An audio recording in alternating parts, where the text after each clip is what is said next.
After a tournament full of drama, passion and excitement, we've arrived at the final match of the 2025 Women's Six Nations. Now, with the World Cup only a few months away, Scotland will be hoping to get back to winning ways after defeats to England, Italy and France, while Ireland will be looking to build on a fantastic win over Wales a week ago. We are live from the Hive. Kick-off coming up shortly.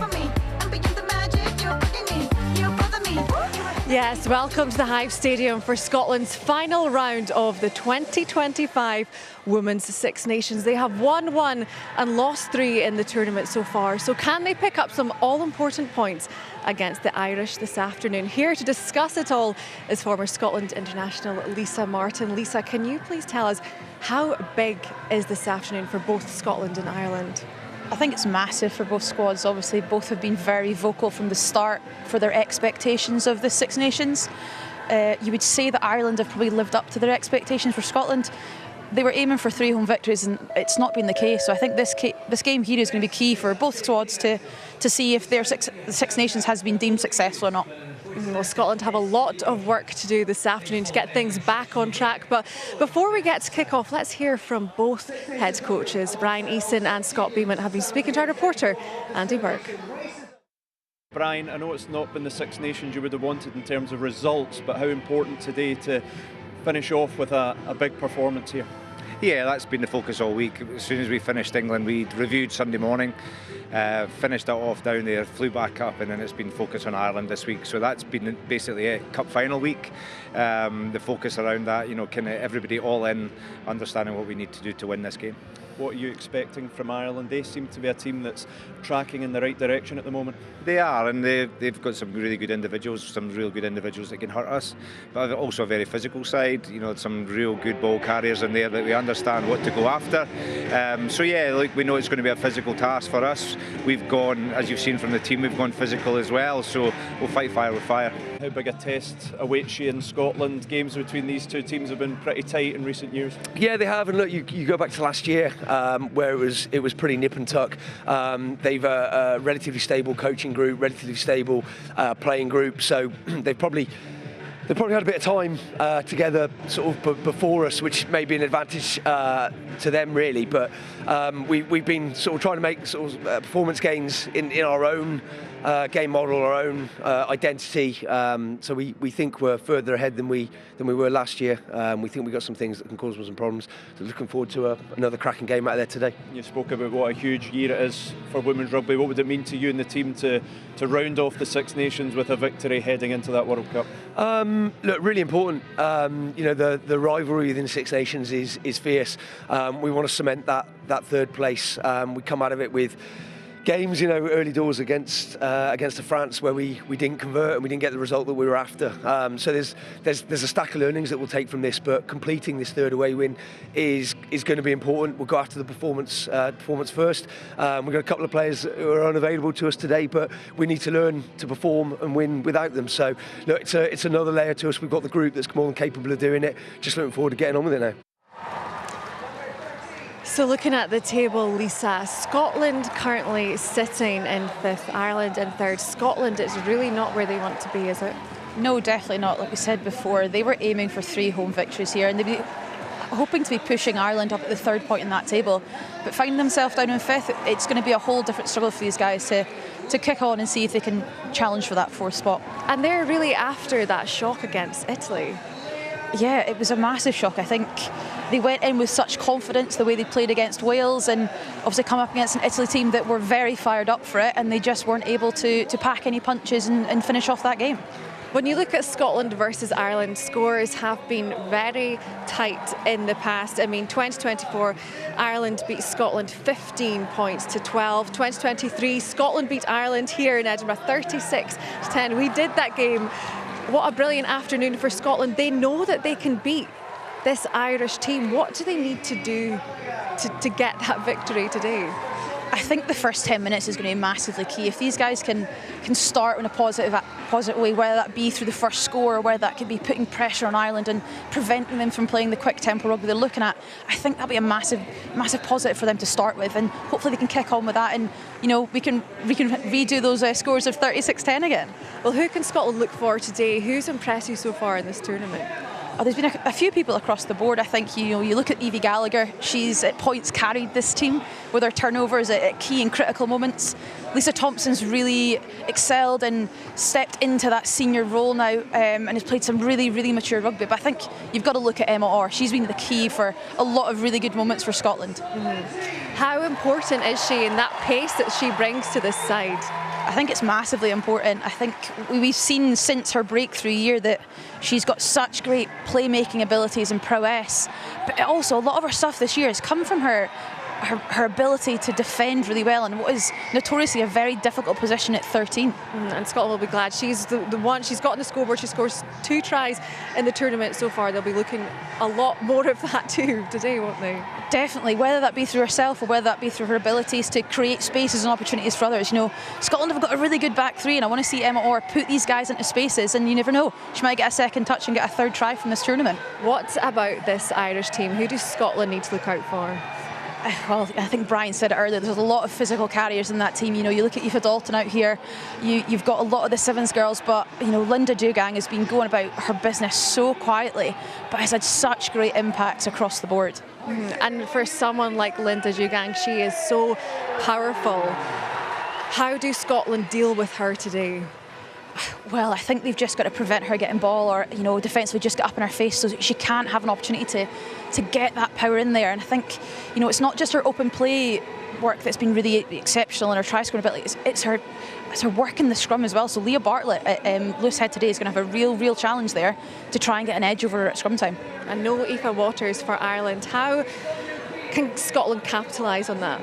I think it's always a bonus when the player from the last round isn't playing against you. A lot of Ireland's great work comes through her and her ability to carry well.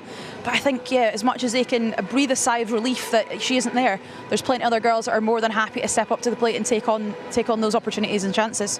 All right, well, kick-off is coming up at 2:30. The teams are in the tunnel. We're going to hand you over now to our commentary team of Heather Lockhart and Thomas Duncan. The teams are poised and ready for action to do it one last time in the 2025 Guinness Women's Six Nations. Scotland against Ireland, two teams who have played out some extremely close, thrilling encounters in recent years. Ireland have had the better of the head-to-head overall, but Scotland have fresh memories of their 36-10 win at Hive Stadium here a couple of years ago.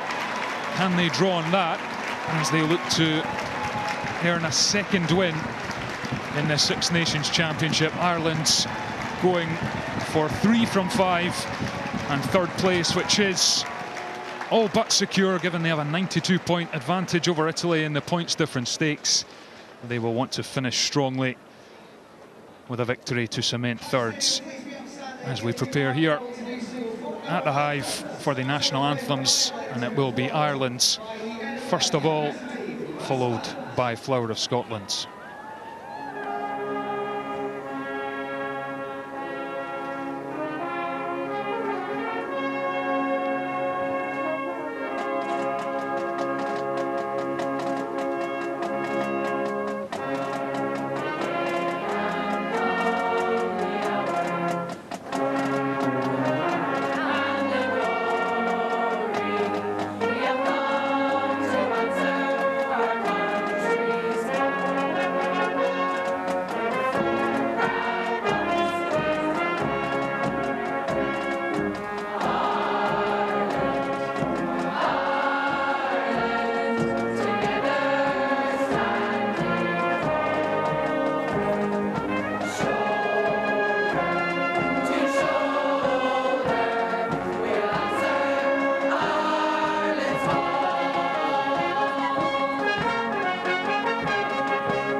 Two sides known for their passion on full display there throughout those anthems. Scotland welcome captain Rachel Malcolm into the back row after she missed the England defeat with concussion. Her place at blindside means Evie Gallagher can shift back to number 8 and Jade Conkle steps into the second row. Leah Bartlett starts at loosehead for the first time in this Six Nations at scrum half. Leah Brebner-Holden also returns from concussion after being removed early here against Italy. The rest of the back line remains the same as it has done throughout this Six Nations Championship.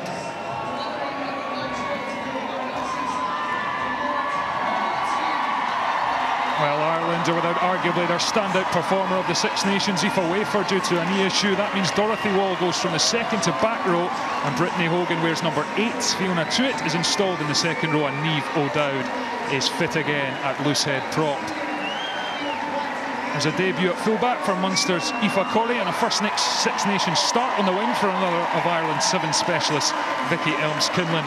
Amy Lee Costigan turns 30 today and will hope to mark it by adding to her 2 tries in this Six Nations. There are a lot of players on both benches with only a handful of caps, and indeed there could be a debut for Ireland's second row. Jane Clohessy, who is the daughter of former Munster and Ireland legend Peter Clohessy. Well, the match ball has been presented by Emma Wassell and some of the staff who helped with her recovery from a tumour that was discovered in her chest. The Scotland second row has been through a hell of a time, but the good news is she's back hitting tackle bags again and hopes to be fit to take her part in the World Cup later this year. Here is the referee, Natasha Garnley of New Zealand, taking charge of this game, and we are ready to go at Hive Stadium. Lisa Thompson gets the nods from the officials. The excited crowd counts down, and round 5 of the Women's Six Nations is underway, and Scotland's kick into Ireland's 22, and O'Brien with that lovely left boot curls one right down the fields for a perfect exit from the woman in green. Alongside me is former Scotland prop Heather Lockhart. Are you expecting another close game? Absolutely, and there Dana O'Brien, she's the top kicks in play, 69, such a key player at 10 for Ireland. Lovely left foot, watch out for her today.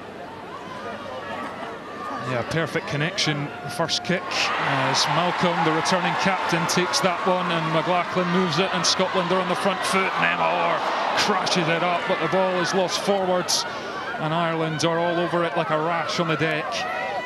Scuffle McCabe whips it away, and O'Brien will thread those dangerous kicks all day. It stayed infield. Raleigh, those dancing feet, tackled, and Scotland set things up. Skeldon, the hooker, and it's lost, and Campbell has it in her grasp, and Ireland's with a precious turnover, and now they're in Scotland's 22. Linda Zhugang, the prop. Ireland move it through the hands. Here's Dalton outside, breaks one tackle, brought down by McGee. Scotland scrambling on the outside, but it is the home side who get the penalty. Ireland not releasing, and a frantic opening 2 minutes comes to an end with a Scotland penalty. Yeah, Ireland just throwing their threat and attack and ability to steal ball. Scotland were set up for the exit and turned over. Ruth Campbell, second row, pounced on it, but Scotland doing well at that breakdown to get the penalty and relieve the pressure. Yeah, I think Brian Eason and his coaching staff would have been really emphasising the start needed in this game. Green on the line. Get the crowd on side. This was Dalton trying to go around the outside. Good defence though from McGee, Heather. Yeah, absolutely, and great take as well by Rona Loy, just out wide, just to field Dana O'Brien's kick, and it's a well-taken line out. Yeah, perfect from a Scotland point of view, and again McLachlan turns first receiver. And that's not the best pass for Nelson, but she's done really well, the Scotland fly half and vice-captain, to recover that one. Brebner-Holden spins it back to Thompson, always a useful kicking option, the centre. It's down to Corrie, though, on her international debut. O'Brien floats one in, and it skips off the artificial turf and out around the 22. And she will just try and control proceedings, the Ireland fly half, and already showing her willingness, as Heather mentioned, to just put boot to ball and pin Scotland back. Yeah, she did put down her left flank in the first kick and this kick, cross field down the right hand side, ability, just vision, just to see what's on and just to keep the Scotland back through guessing. Outside, please, on the AR, over at the front. Anna Skeldon already with a couple of line-out throw-ins. I saw her pre-match throwing them into the stands for the former Scotland hooker Fraser Brown, forwards coach, throwing them back and forward, and they've gone well so far as McLachlan again takes it and then spilled, and Skeldon pounces on the loose ball. Back to Nelson, who kept her eye on that one again. It's into the air and it's knocked on by Vicky Elms-Kinlan, and Scotland's with a result there. Yeah, Scotland just asking the questions from the exit. Elms-Kinlan just not quite going to hand, bouncing off that chest and just relieving that pressure for Scotland.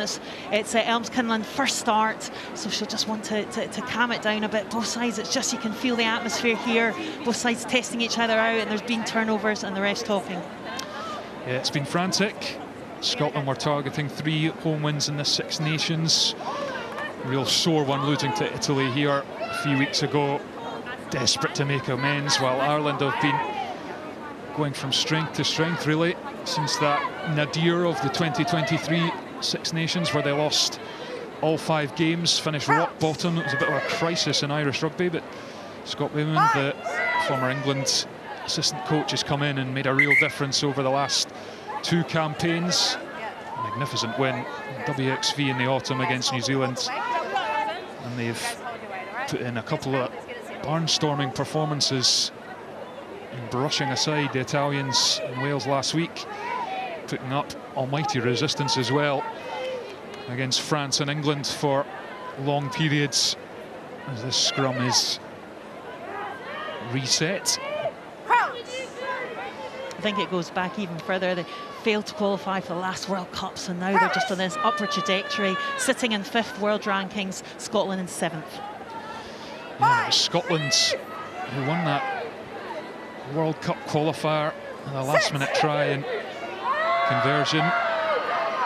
Things with a different complexion now, as Nelson collects and opts to kick again. This time Elms-Kinlan takes it nicely, and that'll settle those nerves. Scuffle McCabe finds Dorothy Wall with that bright pink scrum cap, and O'Brien.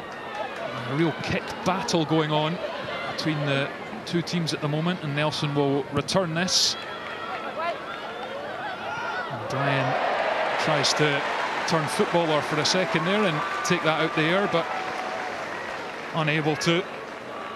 She has played football as well, and yeah, we're talking about Helen Nelson against Dana O'Brien. Both have got relatively similar average kick distances.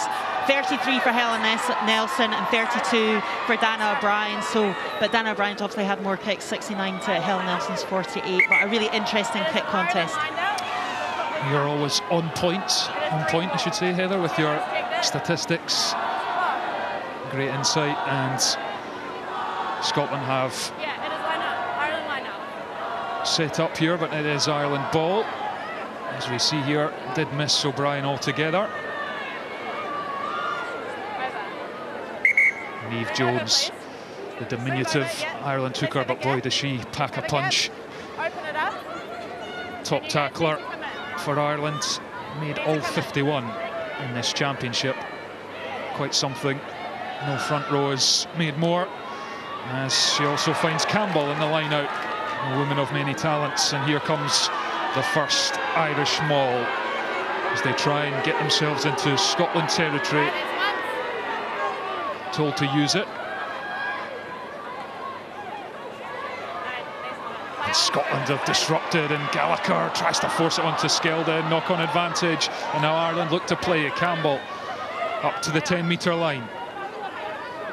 O'Brien threads it to Dalton, who couldn't keep it beneath those fingertips, and it's all very scrappy and frantic, and both teams maybe just guilty of just wanting it a bit too much, maybe just errors creeping in. Yeah, absolutely. It's just at the a few handling errors and at the breakdown as well, just really attacking that breakdown.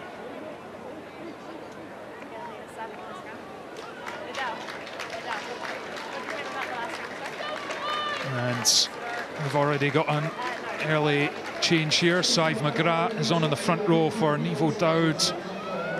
So Ireland forced into a change here. Dowd only just back from injury. We'll see if that's Looks terminal like for her chances. Yeah, might be an HIA, but we'll get that confirmed. yeah. As Sive McGrath immediately comes into the thick of the action, the front row. Could be that the smart mouthguard has signalled something and she's off for an assessment.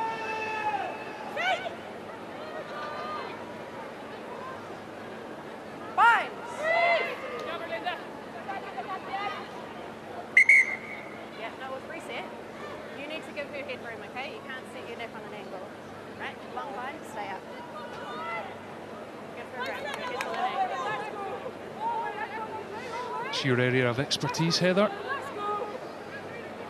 Yeah, just a bit over-eager there, just to see the matchup starting pack. Not too much of a difference, just both wanting to mark their territory. Leah Bartnett's come into the starting side for Scotland, so a good matchup against Zhu Gang, who's just outstanding in the loose, but a good scrummager as well, and Zhu Gang can play tight and loose head. So, scrum reset. Dredner Holden stoops and presents, and it pops out the back for the Scotland scrum half, and away we go, but the pass is behind and it continues to be loose, but Rona Lloyd dances round one tackle and sets up on halfway. Conkle into the second row for Scotland this afternoon. And that's spilled, and now Breen pops it to Scuffle McCabe, who spotted a little gap. The Ireland scrum half stretches the legs, and it's on the outside to Costigan, who's going to score the opening try. Scintillating break from Ireland up the wing. Scotland give them a sniff, and they make them pay. Costigan's pace on the outside after Scuffle McCabe's darting run. And Ireland strike first blood at Hive Stadium. Yeah, it's a super offload by Scuffle McCabe. Great work at the breakdown again, just picking up scraps. Enya Breen just getting her hands free. Scuffle McCabe been playing in New Zealand this year, and great support by the Olympian Amy Lee Costigan, captain as well, and touches down for her third try of the championships. And O'Brien is eminently capable from here.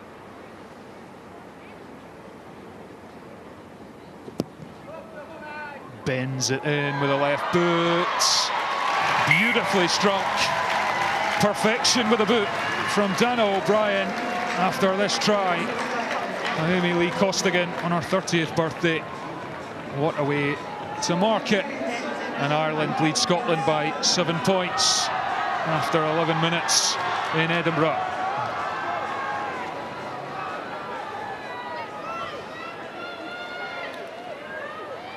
Both sides were making mistakes, Heather, and it was just about perhaps who could keep their composure for a moment, and it was Ireland who've managed to do it. As Wall meets the Scotland wall of blue, and it goes back, and O'Brien gets red. Raleigh couldn't take cleanly, but it was backwards, and now Thompson. Little chip and chase, but it's Ireland who keep their composure, and then it's Messi. And Messi again.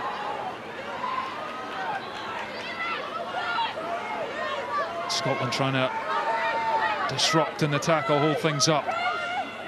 Wall gathers and makes a yard or two.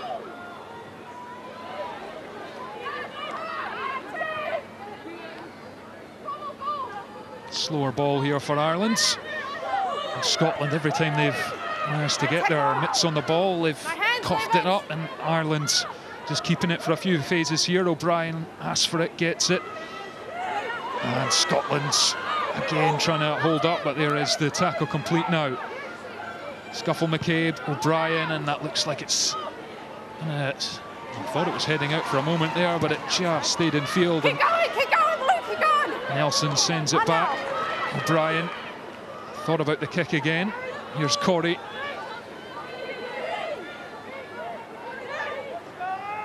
Dorothy Wall. O'Brien delays and finds a pass to Dalton. Wall just always there for Ireland, willing to carry and do some damage. It's gone forwards. Off Scotland hands, but the penalty is given. Scotland's in at the sides, and the momentum with Ireland at the moment. Yeah, just Conkle offside there, but just a bit more settled period of play there. Again, a bit scrappy, but then a bit better defence by Scotland, just trying to slow down Ireland's ball. The opportunity here knocked for Ireland with O'Brien's kick to the corner. Yeah, they're in the danger zone now, Ireland, and both sides struggling to keep possession, but Ireland in the last 4 or 5 minutes starting to do a bit of damage, starting with that try, and now back down at the business end of the park. Niamh Jones ready to deliver. Wall lets it slip through a grasp, and then Zhugang tried to gather at the back, but it's lost forwards, and that opportunity goes as quickly as it came. Yeah, that's Ireland's first just opportunity, missed line out there. They didn't miss one in practice. I was watching them, and Dorothy Wall just inches over her hands there and couldn't quite click a knock on there. Yeah, was that the lift there, Heather? It looked like it was maybe a wee bit short. Yeah, possibly. Just sometimes it's just that timing, just that whole connection, lift, jump, throw. We need a crouch, okay? None of this delay. Yeah, 7 handling errors already in the game, just at 15 minutes.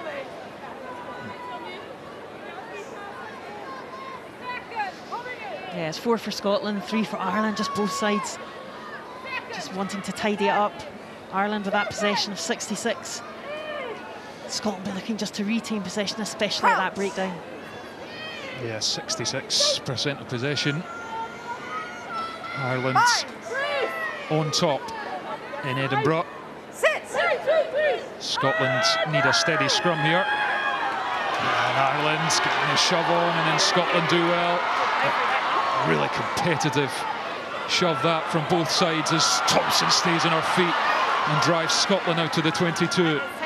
Whip back to Nelson, who's closed down but does well to sidestep the challenge and recompose herself, but it's an infield kick taken by Corey.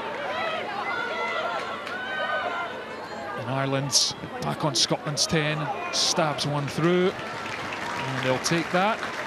Good tactical kick once more, and Ireland just playing in the right areas. Yeah, and I think Scotland maybe got to think about wider. Corey definitely at 15. I know it's her first cap, but she seems very comfortable under that high ball at 15 and fielding that in the middle and working with O'Brien just to find the edges. So maybe Scotland themselves finding the kicking edges. That back three is certainly danger with Amy Lee Costigan, who's already shown her place on that left wing.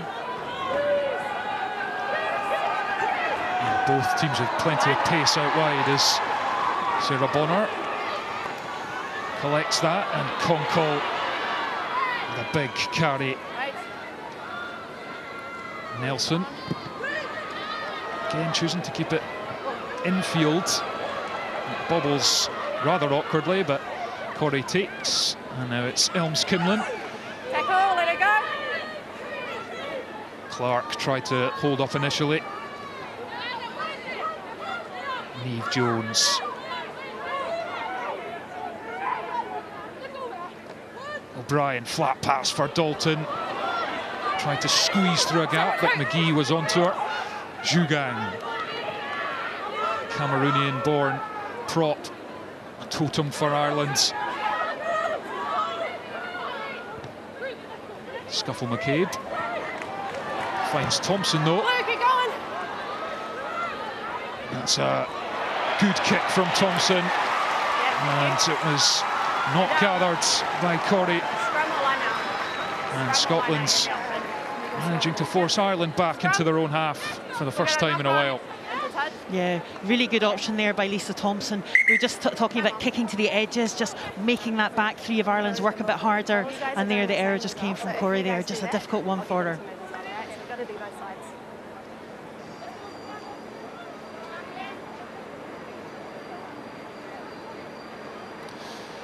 So, Niamh O'Dowd is back taking the water on. Looks like the HIA has been passed, and she is going to come back on for Sive McGrath. Although Dorothy Wall is in some discomfort here on her back. So it was a knock on into touch. There was an option there. Taking breathe. Yeah, it's not a good sign for Ireland. I think she was grabbing her Achilles, her ankle, and look like they're a bit of discomfort here. I didn't think it was that. So Ireland might be forced into another change as the Niamh O'Dowd trots back on.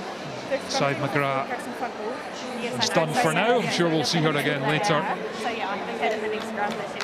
Absolutely, very much an up-and-coming pro. Made her debut 2 years ago when she was still at school doing her leaving cert, so a huge future ahead of her in that front row.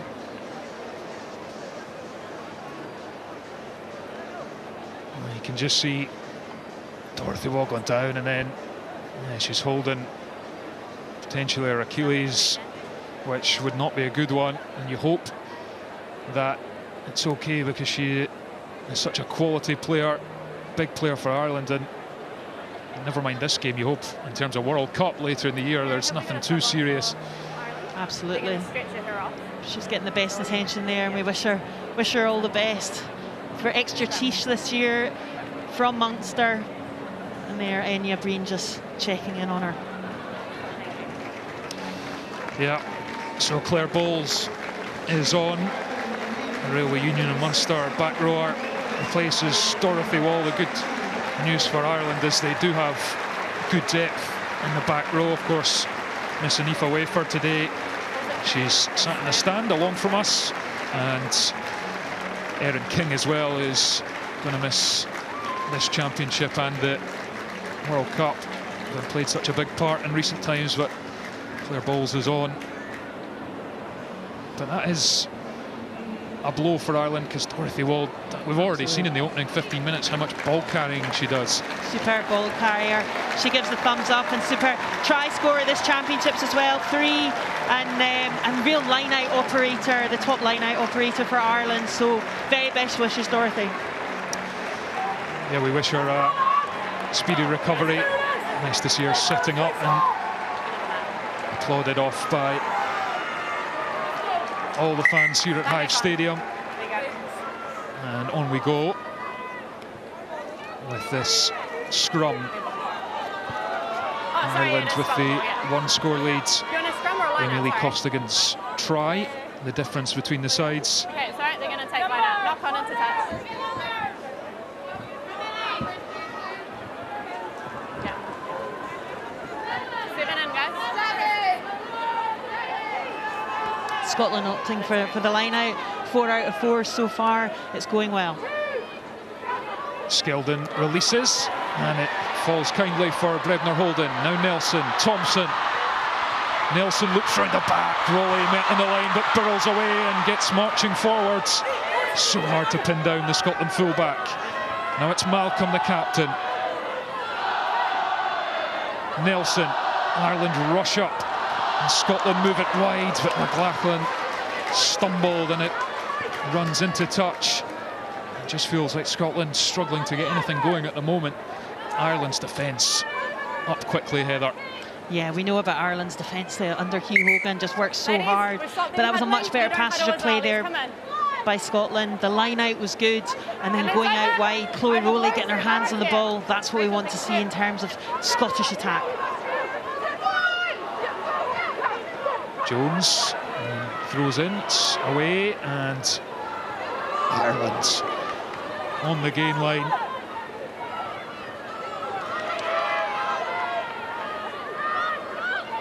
O'Brien again opts to kick and judges it perfectly once more.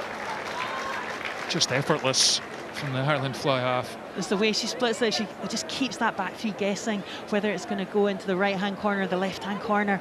Just need to pressurise her a bit more. She just, and the first game against France, just kicking just not quite on point, and that really, I think, affected the Irish team, but very much to the fore in the last few games. Yeah, it's impressive from the Ireland fly half, and Ireland just saying to Scotland, you know, play from your own half. We back our defence. We'll force errors. As it's tapped back, Bredner Holden, who's been Scotland's first choice scrum half in the Six Nations for the first time in her career. Right, let it go. Here's Bonner. 3, leave it now. Nelson. Again, it's down the middle of the pitch, and Helms Kinlan spills it, but it's gone backwards. Takes it to the line. And stayed on her feet. That's nice play from the Ireland wing. And they move it wide. O'Brien for Dalton. Scotland's really trying to hold Ireland up where possible, and her disruption has worked on this occasion. Chloe Rowley emerges, and it will be a scrum to Scotland. Yeah, great work right there from Chloe Rowley, Emma Orr. And you saw the face of Chloe Rowley afterwards, just like high five with Rachel McLachlan, the work rate. That's the kind of physicality and the intent that Scotland need to bring. But certainly in the first half against England last week, wasn't quite there. Much better in the second half against England last week. I don't make the rules, sorry. So another HIA, it is Adele McMahon, the Ireland captain, who is going to have to go for checks, and it is an international debut for Jane Clohessy. A wonderful moment for her. Here we go, here's the middle. And her dad as well. Peter was a Munster and Ireland's prop in the 90s and early 2000s. Yeah, huge day for the family. 54 caps, Peter Clohessy. Proud day for you and the family. Jane is on 3 tries in the Celtic Challenge. Scored a hat-trick against Britain Thunder. Only been playing since 2021, so massive for her today. Yeah, late to rugby for sure. Already in the test arena. Ireland again with a big shove. Scotland's hold firm. Not the cleanest pass. Thompson tries to calm things down. Nelson sends it high into the sky. It's a brilliant take by Corey. No, back. Ball isn't out. Ireland take their time. Tackle, release. Scuffle McCabe is ready. Campbell pops it out the back. O'Brien onto Dalton. Good fend and shimmy. Again, the defence is putting pressure on. Brittany Hogan brought to deck. Campbell now for Ireland. Just outside their own 22. Gallagher, more turnovers than anyone in this championship, and she's done it again. The Scotland number 8, an absolute menace at the breakdown, but it's very messy indeed. Thank you. 20, offside and taking the 9. Evie Gallagher. Just immense for Scotland in the back row. Offside and taking the 9. Yeah, so he can't play the 9, but yeah, Evie Gallagher, 8 breakdown steals going into this, only off the back of 3 matches. She missed one due to suspension, so really just in a class of her own in terms of when to do it, and she saw it was available, and it puts Scotland in a beautiful attacking position here. Just low alert, her three-quarter skills are exceptional, both in defence and in attack. Back at number 8. 6 against England, and now Scotland for the first time really on the Ireland line. And the line out goes to plan, and Skeldon has it. She crashes towards the line. Scotland claim they're over, and the referee agrees. First real attack from Scotland, first try. And Lana Skeldon, the Scotland hooker, loves a score.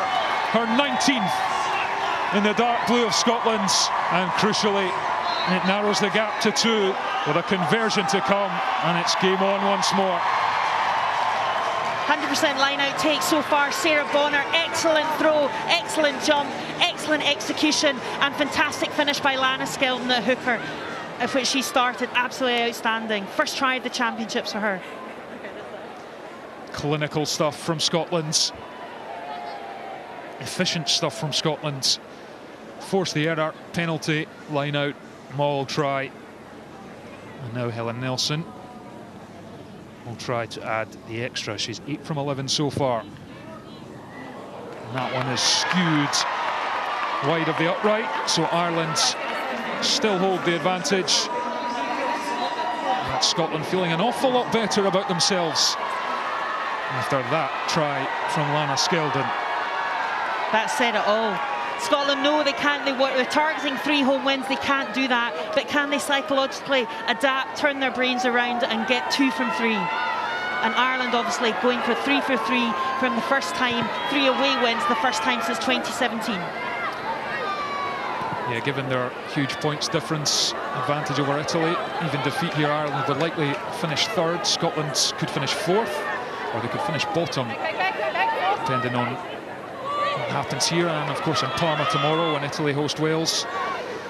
But Ireland immediately back in possession and hunting Scotland down. O'Brien inside to Campbell, who's popping up everywhere, the second row.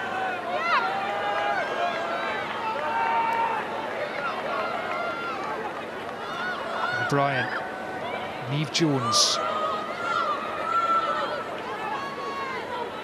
O'Brien to Enya Breen, Helms-Kinlan. Scotland's defence winning that particular collision. O'Brien whips it out to Helms-Kinlan. McGee gets low and clings onto the ankles, helped by Regner Holden. Ireland not making too many metres in the last few phases. It was O'Brien. A flat pass for Campbell to try and inject some pace into the attack, but it's lost forward. And Scotland will have the scrum after Ireland's initial knock-on. And it just feels like, as we predicted so far, there's very little between the sides. Yeah, Aoife Dawson just making a rare error there, but that's due to the physicality as well, of the increased physicality of the Scottish defence. Ruth Campbell, though, you mentioned her, really some outstanding carries, and the flat passes to Ruth Campbell. She's a willing carrier and also huge work rate in defence. First Six Nations championships, and there she is talking away. She's a real prospect.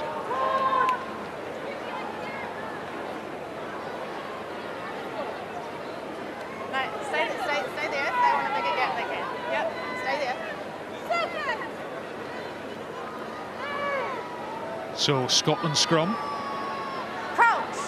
roughly in the centre of the pitch. Binds.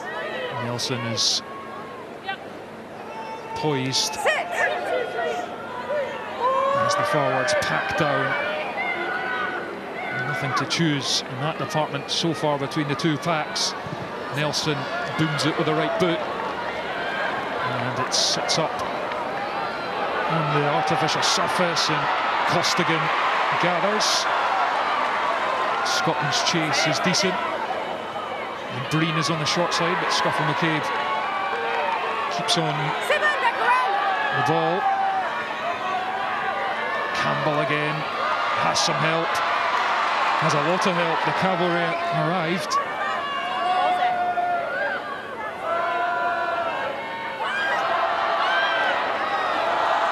Again, Scotland's defence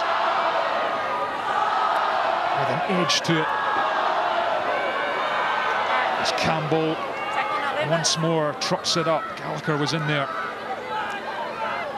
Now they move it. Dalton, and it's through a gap. Aoife Dalton weaving her way up towards the 22. Tackled round the ankles, and now Breen spots space, stabs the kick through. Fran McGee is back there, and it trundles into touch behind the try line. And Ireland's springing into life quickly.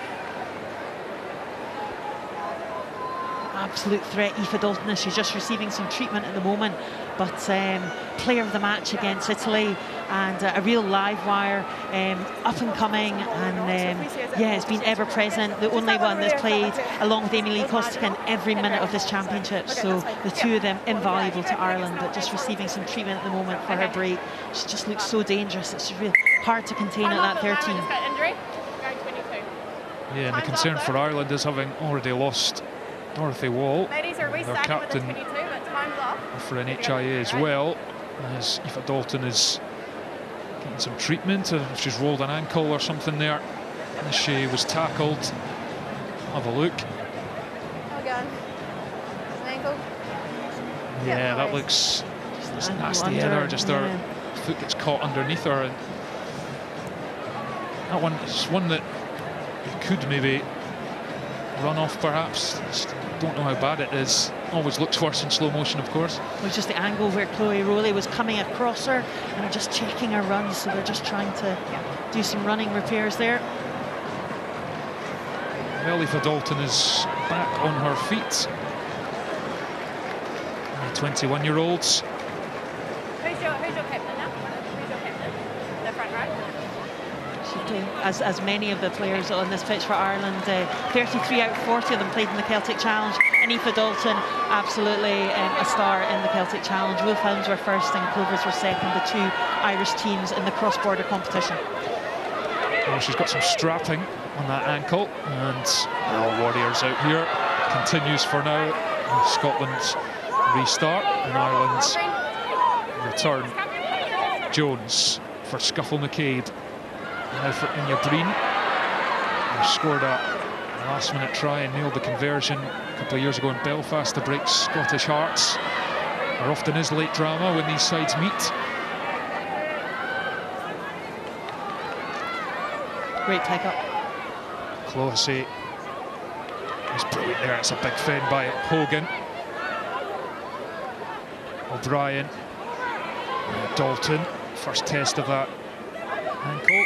Which looks okay, and Ireland get the penalty. Perfect in play. She was rolling. 13. Yeah, Emma are just been told that she needs to make more of an attempt to roll away there, and Aoife Dalton just strong.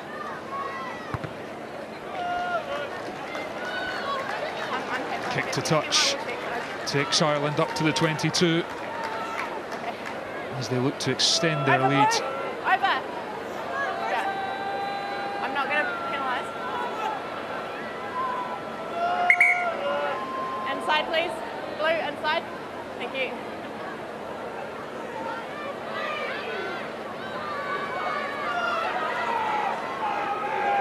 Jones, clean take. 5 side entry. And penalty advantage now, and they'll need it after that I got in the way, forward ball. But 5 side entry. Yeah, just saying Sarah Bonner just coming in the side to trying to defend that maul and just being penalised there. So again, Ireland just through O'Brien's kick here, just putting the pressure in that 5-metre channel. Yeah, it's like walking a tightrope at times, trying to get that maul defence set for Scotland, but Sarah Bonner just strays into the illegal territory, and now Ireland are threatening. There you go. Ireland's dominant at the moment. Fiona takes it, and they'll try and rumble forward, but it pops out. Inya Breen has it though, and drives forward. Zhu Gang is in there, adding her leg drive. Hogan. Rachel Malcolm pounced when she saw an opening in Scotland. Have won a critical turnover on their own line.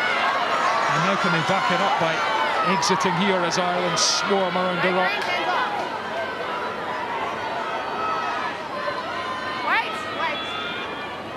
Back to Thompson.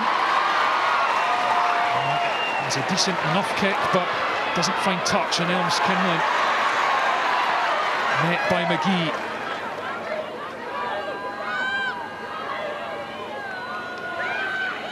Scotland pinned back. Ireland so good at keeping the pressure on, and a knock on though. And Scotland will be grateful for the scrum. Superb work on their own try line by Scotland. Evie Gallagher, Sarah Bonner, and there the kick chase. And Sarah Bonner again just like straight out the line. She's so quick off that defensive line. But Fran McGee's tackle and the kick chase was key. There's Jade Conkle, an immense player for Scotland over the years, and will play just about anywhere. Big carrier and personality as well, leader for the Scotland pack. Missed last year's championship. Absolutely. Preference would be back row, but absolutely rock solid in that second row just now with Sarah Bonner. I think she played second row here a couple of years ago when Scotland got that very convincing victory over Ireland. Yeah, and she played the week before 2 years ago against Italy as well, so it's not the first time it's happened. And the ball was popping out the side there, free kick. Ball was out, you can't bring it back into the scrum. So Scotland trying to pull the wool over the referee's eyes there with a little tough, but Ireland are quick here. And Jugang thumped back by Gallagher though. What a hit from the Scotland number 8. Ireland still have it though. Dowd for O'Brien now. Breeden.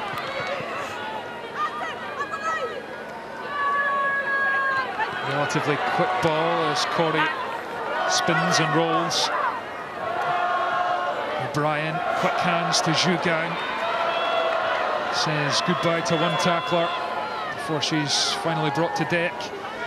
O'Brien to Campbell, who's running sideways, and Lisa Thompson wraps her up. O'Dowd. Right, let it go, Blue. O'Brien.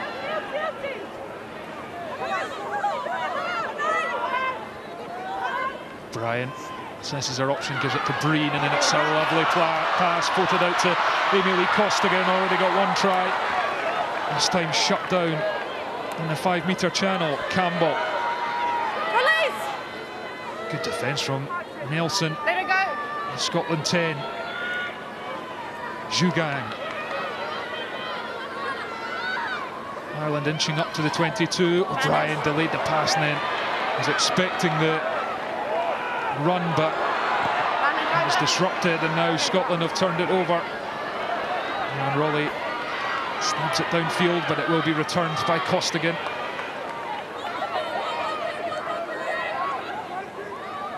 Scotland have struggled to get out of their own half since Lana Skeldon's try.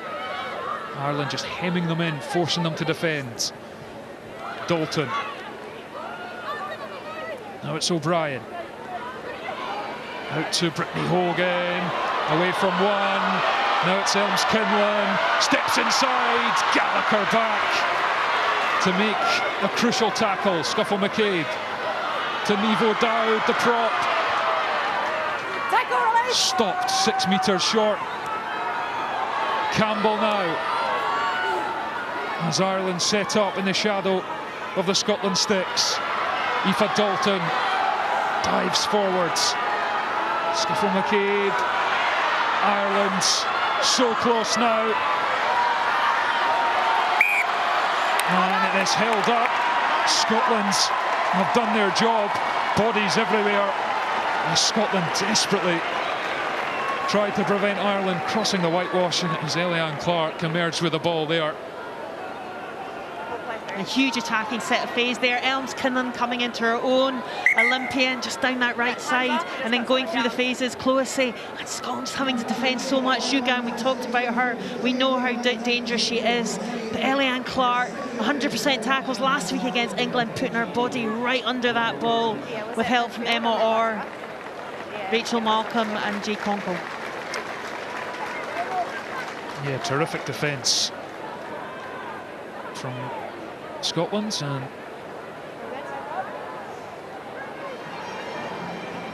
the referee checking Enya Breen's okay. Enya Breen and Eve Higgins, who's on the bench. All that midfield, the Irish midfield, just real classy midfield.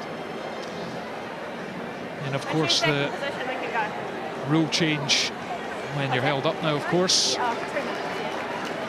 really benefits the defending team. Used to be a 5-metre scrum, now a goal line dropout. As Enya Breen and Ziege just trying to do our job at the ruck and just overextended. Also gives the receipt team a chance to counter-attack, so got to be savvy with your pick as well. Yeah, very true.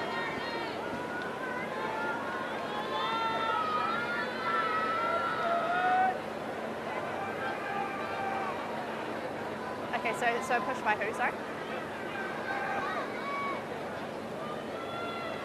A push by 12 blue. Okay, thank you. Okay. So let's listen to the referee's explanation here. So just before the held up, there was an off the ball. So it's a push. So it's just a penalty only. There's not going to be any yellow card, but we're just going to overturn the held up. Please. Yes, it's created again. Okay. Yeah. So we're going to go back there. We're going to restart with a penalty. So there's been a push by 12 blue off. So Lisa Thompson is going to be penalised here for a little shove on Enya Breen, which saw her go careering over the ruck. So there's been a push. So a little bit of indiscipline there from Scotland's. Penalty only, so chance for Ireland here. Okay, so over here. Lisa Thompson, the guilty party, and Ireland will nudge this into the corner. And the chance they thought was gone briefly after being held up, and suddenly back with 2 minutes to the break. A chance to extend their advantage.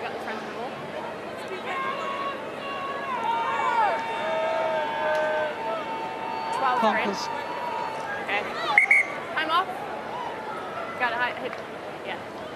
So Enya Breen has to go off for a head injury assessment. It's not my technology, sorry. That's the third that Ireland have suffered already this afternoon. Another smart gum shield.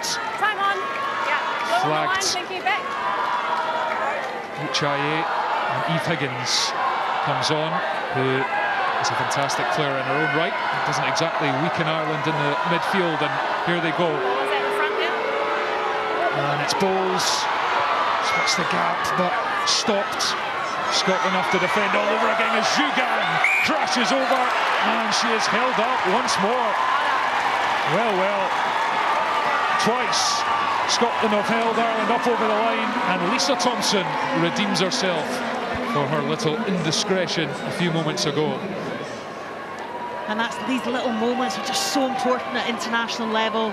A little penalty, and then Lisa Thompson just making amends there, but she's already forgotten about that. She's really got the bit between the teeth. And again, Ireland on the counter-attack. It just feels like wave after wave at the moment for Ireland. Scotland's barely out of their own half since Lana Skeldon's try brought them to within 2 points. Ireland will be extremely keen to make that pay before the half-time whistle goes very shortly. This is probably last play. Brian Dalton looks to have shaken off that ankle injury. O'Dowd. Right, tackle off blue. The ball is slow. Jugan sets it up O'Brien, an interception from Bonner in the second row, puts the kick in, and it's a foot race now. Rona Lloyd's there. Rona Lloyd uses the gas, kicks it through. Eve Higgins doing her best to disrupt, and it's brilliant defence from Higgins, just to get in the nick of time and prevent Rona Lloyd from giving Scotland a surprise lead as the clock grows red, and O'Brien says enough is enough, or does she? Doesn't find touch, and Raleigh will return it.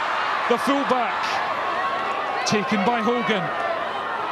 Bredner Holden for Gallagher. Scotland with their tails up all of a sudden. Nelson.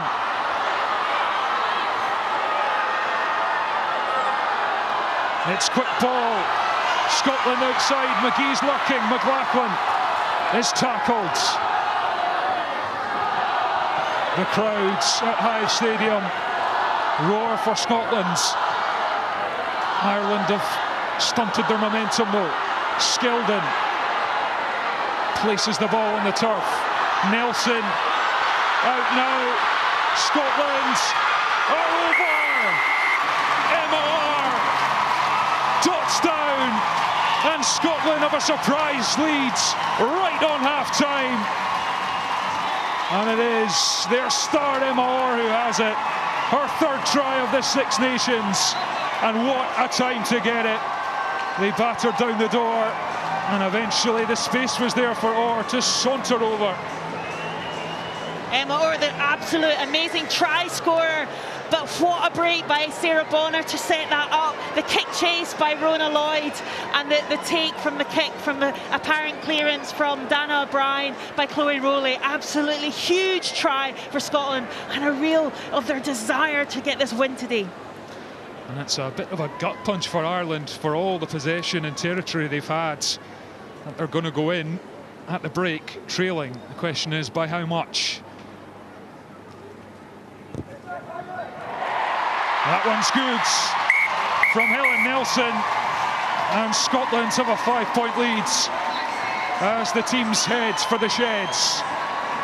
A momentum swing with the Sarah Bonner interception, and Emma Orr's try has Scotland in front at half-time.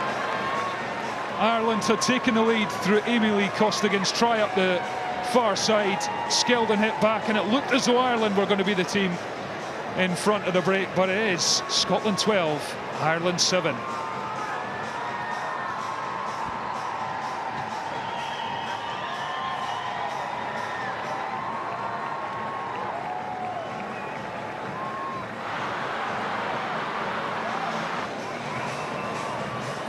What a first half. Scotland taking the lead just before the break. Emma Orr there getting her third try of the tournament for Scotland to lead 12 points to Ireland 7. Wow. Lisa, what a way to end that first half. Massively. I think we were talking about it there. We were like, oh, it's been really nervous for both of them. I imagine how it was going to happen at the end. And I think, yeah, that the pressure told there. And Emma Orr, who we said at the start was going to be a real impact player, has shown exactly why she's on to talk about. That was quite incredible, especially considering just minutes before it looked like Ireland were going to score there too. Absolutely, there was a lot of sustained pressure on Scotland's line there, a lot of, Ireland using their power game, but, defensively the Scotland girls really stood up and managed to hold up Linda Dugang over that try line twice. And then it shows you again with Emma, we just spoke about her too. What a moment for Scotland, because it was quite a nervy start, wasn't it? And actually it did take quite a while for both teams to settle, and even at the end there it didn't almost settle. Yeah, it's been really, really nervy for both teams. I think there's a lot on the line for both. Scotland are looking to redeem themselves in the Six Nations, and Ireland are looking to cement their place in third, and just a lot of handling and accuracies that we just don't expect from either of those teams. Why were things so nervy at the start? Was it just a case of both teams settling into it, or is it because it is such a big game? I think it's a little bit of both. Both teams are very good. They're very good defensively, and they're trying to put pressure onto each other. And they were just, like I say, handling errors were across the board there. But yeah, it's just frustrating. Obviously, we've got perfect weather here for an exciting brand of rugby, and we just want to see a little bit more. And also as well, we can see here too, Scotland struggling to really tie things together at times as well, which you look at, was that quite disappointing? I think it would be very disappointing. They would want to be imposing themselves on Ireland. Also, like you say, Ireland aren't doing anything spectacular. There's a lot of inaccuracies they have themselves, and Scotland would like to be the ones that are capitalising on that. Is this down to nerves, Lisa? I would say so, yeah. Like we said, there's a lot riding on this. It's a big occasion. It's the last time these guys have got to put their hand up for World Cup selections and, you know, really force Brian to make sure that they are on that squad list. And both teams going into this one knowing just how important a victory is, because it could swing things either way. Scotland with the lead at the moment, but it was Ireland who got the opening try. A good start for them. Yeah, very good start. I'll say, like we said before, it's all just come from Scotland's inaccuracies here with the handling, and just Ireland's reactions and ability to, you know, move the ball. We've said it before. There's sevens girls across the park here, and you can't give these guys space. They just managed to turn the ball over, get the ball into Amy Lee Costigan's hands, and she is an absolute finisher. From there, clear space, 30 metres to go, you'd back her every day of the week, and she just shows her quality there. Amy Lee Costigan just flying down that left wing. And Lisa, you said beforehand as well, it was so important for Scotland not to concede in the first 10 minutes, and they conceded right on the 10-minute mark. How were they doing at that point? I think they were managing to stay in the game. Like I said, they were putting Ireland under pressure. You know, Ireland were looking a little bit flustered in attack, and that's what you want. You want to be able to put them off their game. And I think, you know, Scotland were trying to find that foothold. And unfortunately, as I said, on 10 minutes, Ireland were the ones to get the first points on the board. Now, a maul try, a driving maul try, is not something I know that you are ever particularly, or are still particularly involved in as a player, but it was Lana Skeldon, her first try of the tournament, and a crucial 5 points for Scotland there. It was massively, yeah. I think Sarah Bonner does really, really well on the calls. You know, she's moving the Ireland defence around and she finds the right slot to get up, and then there's just patience there to find a soft shoulder, you know, rolling it round, and then just has an ability to power over and lets Lana get over for her first score of the tournament. How impressed have you been with Scotland's line-out this afternoon? To be fair, I think across the whole tournament it's been really, really good. Like I say, Sarah Bonner has been great with the calls and has the ability to, you know, find those spaces, get a nice clean ball for the jumpers and lifters there. And I think it's definitely one of those platforms that they can now guarantee more often than not they're going to have really, really good, clean front foot ball. Exactly, know that they can utilise it. We spoke about it at the start of the break there. Emma Orr getting that try for Scotland, putting Scotland into lead.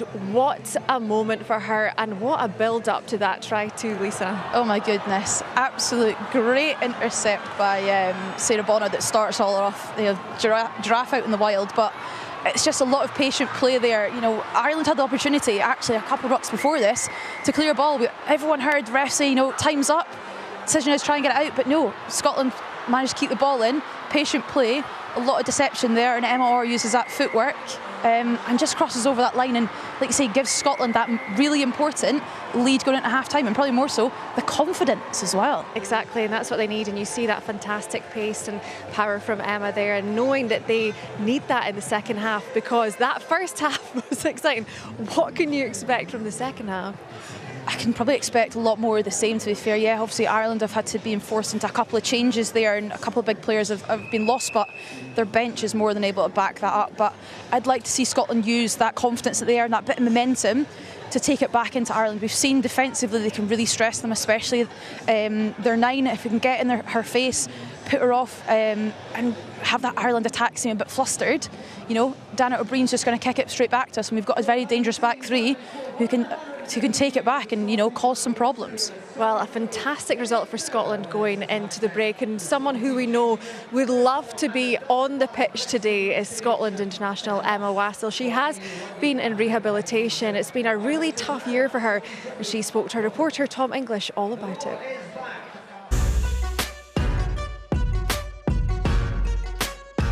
Six Nations so far for Scotland, not exactly what they'd wanted. No, it's not. I think we had set ourselves a bit higher expectations. It's always going to be funny in a World Cup year. Ultimately, we want to peak come that World Cup. But we'd always said at the very start, Six Nations comes first, but getting that win for us is actually quite vital. Say vital, that's a big word, isn't it? ultimately you could see us bottom of the table, and that's the honest truth of it. You spoke about your mum. You lost your mum around this time last year, wasn't it? Yeah. As if losing your mum wasn't heartbreaking enough. You've had this tumour. Tell us a bit about that. Tell me about that. Yeah, I think I went through a stage where I had no idea what was wrong with me, and I realised how much worse it could have been and how much worse it is for people. Everyone's like, how do you get through? And I just think, I do believe everyone would be the same. You don't have a choice, like as in when it's happening to you, you have no choice but other than to get through it. And I am just in a fortunate position. I have so much to fight for. And for me, a huge motivator is playing for Scotland. And believe me, the surgeon heard it many times when I was getting explained what's going to happen to you. When I get told you're going to need a sternotomy, I went, no, but I'll be able to play rugby again. I can play rugby again. And they're like, just be grateful you're alive, do you know? And I was like, ugh. It wasn't maybe, am I going to be healthy or whatever. It was like, I might never play rugby again. And that's what broke me. But when I found out that you will be able to play rugby again, you've got a bit of a long journey ahead of you in terms of recovery. There was I don't think I've ever really felt like I've gone downwards since, because it was like, I just always had that goal. I want to just play for Scotland again. I want to be the best version of myself for Scotland again. And it's over for Wassell. Try Scotland. You went on this incredible run. Was it about 8 years when you never missed a game or something like that for Scotland? That was just unbelievable. 54 caps. 54 caps every game. 50, yeah. That's astonishing. I'm paying for it now. I think everyone talks about the consecutive matches, and I'm like, it was great at the time, but I've now obviously gone. I had a knee injury that kind of took me out for a wee bit. Got back for a little bit, and then all this happened. So it is the way it works. But I do believe having this time out, not voluntary, hopefully has given me a few extra years. So when you come back gloriously, your glorious comeback in the World Cup, and you're lining up and you hear the national anthem, how are you going to hold it together? Oh, not. I've obviously been at the past few games at the Hive, and I still really struggle with the anthem. I think playing at Hive will forever be a special thing. That it's the last time I was with my mum was at the Hive Stadium. Rugby will forever be special for that reason, in terms of the memories I have with my mum and playing the sport I love. So she was always there, was she? Home games always. She was always watching you. She, honestly, with binoculars, couldn't see a thing. But she would just follow me around. Still didn't know the rules.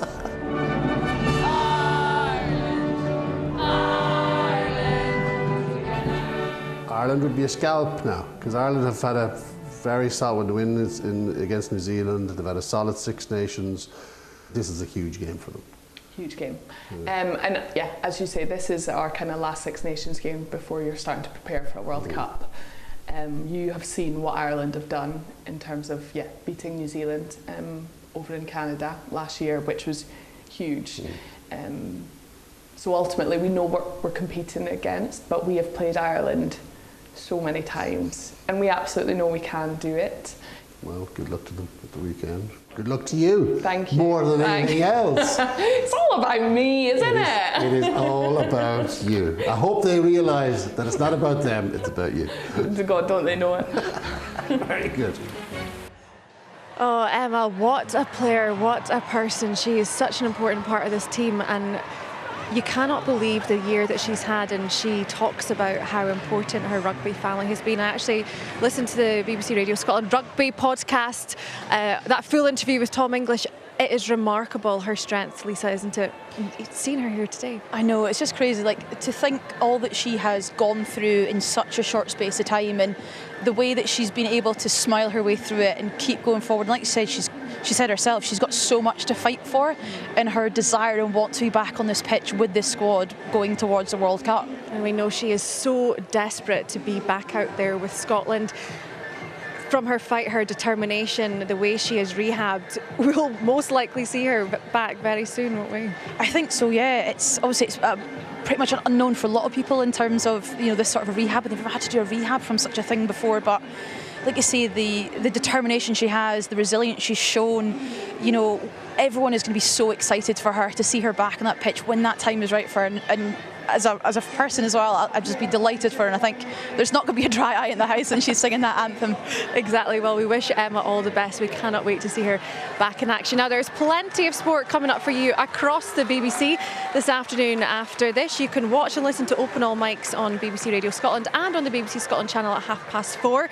You can watch England versus France on BBC Two at 4:15. That is going to be a huge match in the Women's Six Nations. You can also watch Premiership Rugby final, Ayr versus Watsonians. That is on at 4:20 on BBC Alba. You can watch highlights from this afternoon's Scottish Premiership games. That's at 7:15 on BBC Scotland. And you can also listen to the BBC Radio Scotland Rugby podcast. That's every Wednesday on BBC Sounds. So, Lisa, a huge second half to come. Scotland with momentum at the moment. How much do they need to keep that up now? Massively. I think these next 5-10 minutes are going to be key as to how this game goes. And, you know, Scotland are going to start with the ball, which is exactly what you want. And let's see if they can take it to Ireland and put them under the same amount of pressure yet again. All right, we can't wait for it. Hopefully, we have good news at the end of the match to bring you. We'll hand you back to our commentary team for the second half. Here is Heather Lockhart and Thomas Duncan. Well, we thought it might be tight. It often is between these two passionate sides. And after a scrappy start, it was Ireland who settled first. Molly Scuffle-McKay putting in Amy Lee Costigan for the opening score. Ireland have had their injury issues, losing Dorothy Wall and Edel McMahon, and Scotland hit back through Lana Skeldon diving over at the back of them all. And then as Ireland hammered away at the Scotland line, being held up twice, an intercept from Sarah Bonner eventually teed up Emma Orr to cross to give Scotland the 5-point half-time advantage. It is all to play for at Hive Stadium in the final round of the Guinness Women's Six Nations. Ireland will be thinking they did a lot right in that first half, but one mistake really at the end as the clock went red has ended up costing them, and they trail. But it will not be panic stations just yet. As for Scotland's, is that try a little boost to the confidence they needed, that little extra spring in the step as they went to the dressing rooms at half-time. Heather Lockhart. Yeah, definitely. In that first half, in terms of possession and territory, it was all Ireland. Dana O'Brien putting them in the corners and asking the questions of the Scottish defence. But certainly those two held up. Eliane Clark epitomising 18 tackles in that first half alone by a front row forward. Well, there's an early penalty. Sarah Bonner pinged for offsides. I did enjoy her little kick through after that intercept. I just expected her to run and wait for support or take the tackle, but she took the little kick through, which Rona Lloyd almost scampered onto. Yeah, it was great defence by Eve Higgins, but yeah, Sarah Bonner certainly showing us her full qualities, and she's come just on leaps and bounds, but her defensive work, her kick, and just her rugby knowledge and her line-out work today is first class. Niamh Jones, Ireland took her, prepares herself and throws it in, finds Fiona to it, and here's Hogan for Claire Bowles, who I think is on permanently now for the captain McMahon, who went off for an HIA, and here they come down the short side, Ireland. Bowles again, Malcolm, the disruptor, Hogan, head down, up the jumper stuff, and Zhugang, who was held up over the line twice in the first half. Ireland with decent momentum here though. Here's Bowles. Green against Green. And penalty to Scotland. No, it's your penalty. Green, you've taken her past the ruck. Yeah. So, it's a disappointment for Ireland as they were just starting to build some phases at the start of this second half, Heather. But time is off for the injury. Yeah, time's off. Yeah, just Ireland being penalised there, but So again, 2 Ireland greens just is taking happy the to player play in that past the ruck. 22. And then taking the ground. So it's a penalty, but time's off for the injury. She's taking her past the ruck, so yeah, Ireland being penalised there, but Scotland will very much be looking to gain more territory and possession in the second half. Ireland, just like that momentum, if they continue to knock on that 22, the tries will come. So Scotland need to play out of that 22 and give themselves more territory and possession.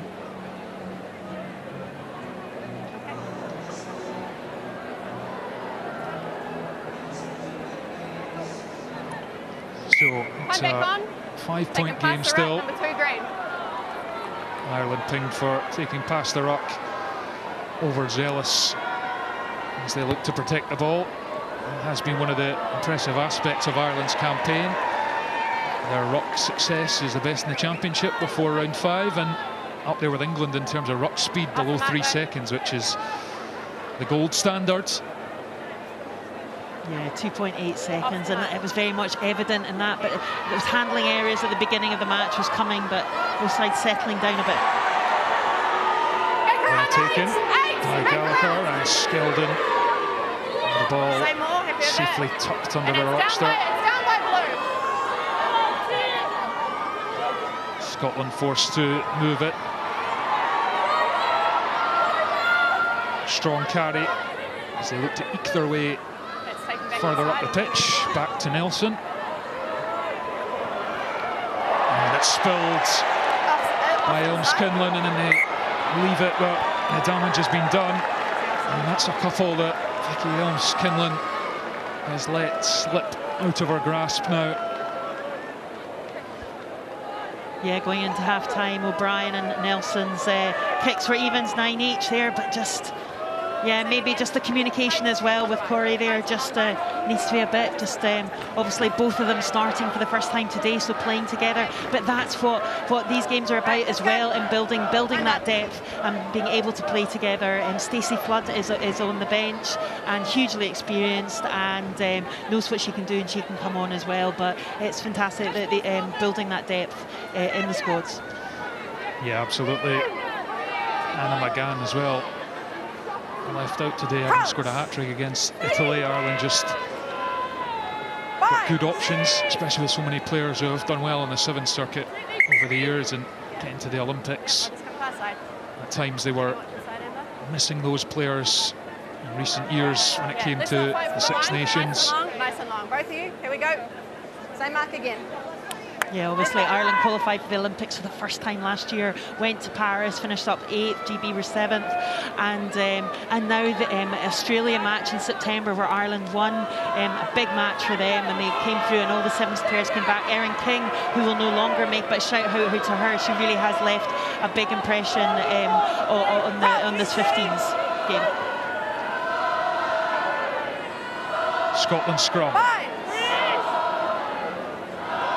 A good bit of space infield to work with should they choose to use it here. It's Brevner Holden end over end, flings it to Nelson, who's going to put boot to ball, and it looks good. It looks very good, but it holds up, and Corey claims it and clears it. And that was good play from the fullback. It looked for a moment as though that kick was just going to slide right in at the corner. Yeah, no, Corey did really, really well there, and an excellent kick chase. Scotland's kick chase as the first half went on, vastly improved, and it really helped them stay in the game and can get those 2 tries. Thank you. Time back Front on. row change for Scotland. Leah Bartlett is off, and Young is on in the front row. Loose heads. Yeah, it's great. Scotland's got two really, that depth and that position, 2 really good loose heads. It's overthrown, and there's a knock-on in there as well, so Ireland have the advantage. Clohessy. It's awkward at the back of that ruck, and Scotland not rolling away. And then Ireland now have the penalty, and again the momentum just swinging back and forth as the 2 teams try and get their attacking game going. It's just so important, just like set piece, just absolutely crucial, just the foundations. O'Brien curls that one off the park. Hold the ball, Holly. Number 14, sub. Just Evie Gallagher here getting in the way. Scuffle McCabe just showing her experience there, getting that penalty. And here comes Stacey Floods, who's been starting at fullback. One of those sevens specialists we talked about. As Vicky Elms Kinlan goes off, showed some flashes with the ball, which she's capable of. A couple of loose ones under the high ball, and she trots off. Yeah, but again, just some great runs, and that'd be all the benefit for playing this match. Ireland set pieces solids. Here's O'Dowd. And they come back to this near side, and Flood immediately into the action, pings one out off the right hands to Costigan, who's taken down. And Rona Lloyd is taking a sore one there, the Scotland wing, but Ireland keep going. O'Dowd through a little half gap and gets the offload away to Campbell, who's stretching those long legs, a second row going towards the line. Brought down by Raleigh at the last moment. Flood is shaping up. It's flung out to Bowles, gets the pass away. Costigan stopped by McLachlan. Scramble defence from Scotland. Now it's Clohessy. Lays it back. Hogan has a go. Scuffle McKay pops it up to O'Dowd. Scotland repelling Irish attack at the moment. But for how much longer? Shugang crashes over the whitewash. So, no advantage coming back for Scotland's offside. And Niamh O'Dowd has taken a sore one there as well, the loose head prop. And Scotland's defence just doing enough, Heather. Yeah, we're just saying again, Ireland getting into that 22 and just making inroads. Ruth Campbell again to the fore, making inroads, and again Scotland just getting right under that ball. But Niamh O'Dowd's taken a sore and recent treatment. But that's the kind of mentality. But Scotland just in midfield again. We talked about the possession and territory. They want to try and get out that 22 again. Shugang so threatening. We talked about her at the beginning of the programme, and she really is an outstanding prop. And it just. Anne Young there. Hang on, Taj, we're just trying to get a formal review done now. Bear with us. So they're checking something here. TMO spotted something. Dan Jones. So this is your best angle, Tash. The grounding. Confirm the ball is clearly on the line there. So the ball is clearly on the line, so we're going to award the try. Ireland have indeed correct. scored here. There's going to be a try. Linda Shugang. Yeah, sure. At the third attempt. Pass to the edge, they went to her. Like it was I was fine with that. Has it been screened? No, I was in line and I was happy with that. There's going to be a try. So the referee explaining to both captains, and Linda Shugang not denied this time, and Ireland get the points. Their pressure as well has merited overall in this game. No, you're going to have to check it. It's more than a penalty. Yeah, okay. So we're going again. Now there's more drama yet to come. As a referee, okay, we're just going to get the angles for you now. Let's have a listen. It's a tackle by 14 blue, an upright tackle and head contact. Okay, so tripping a tackle on by 14 blue.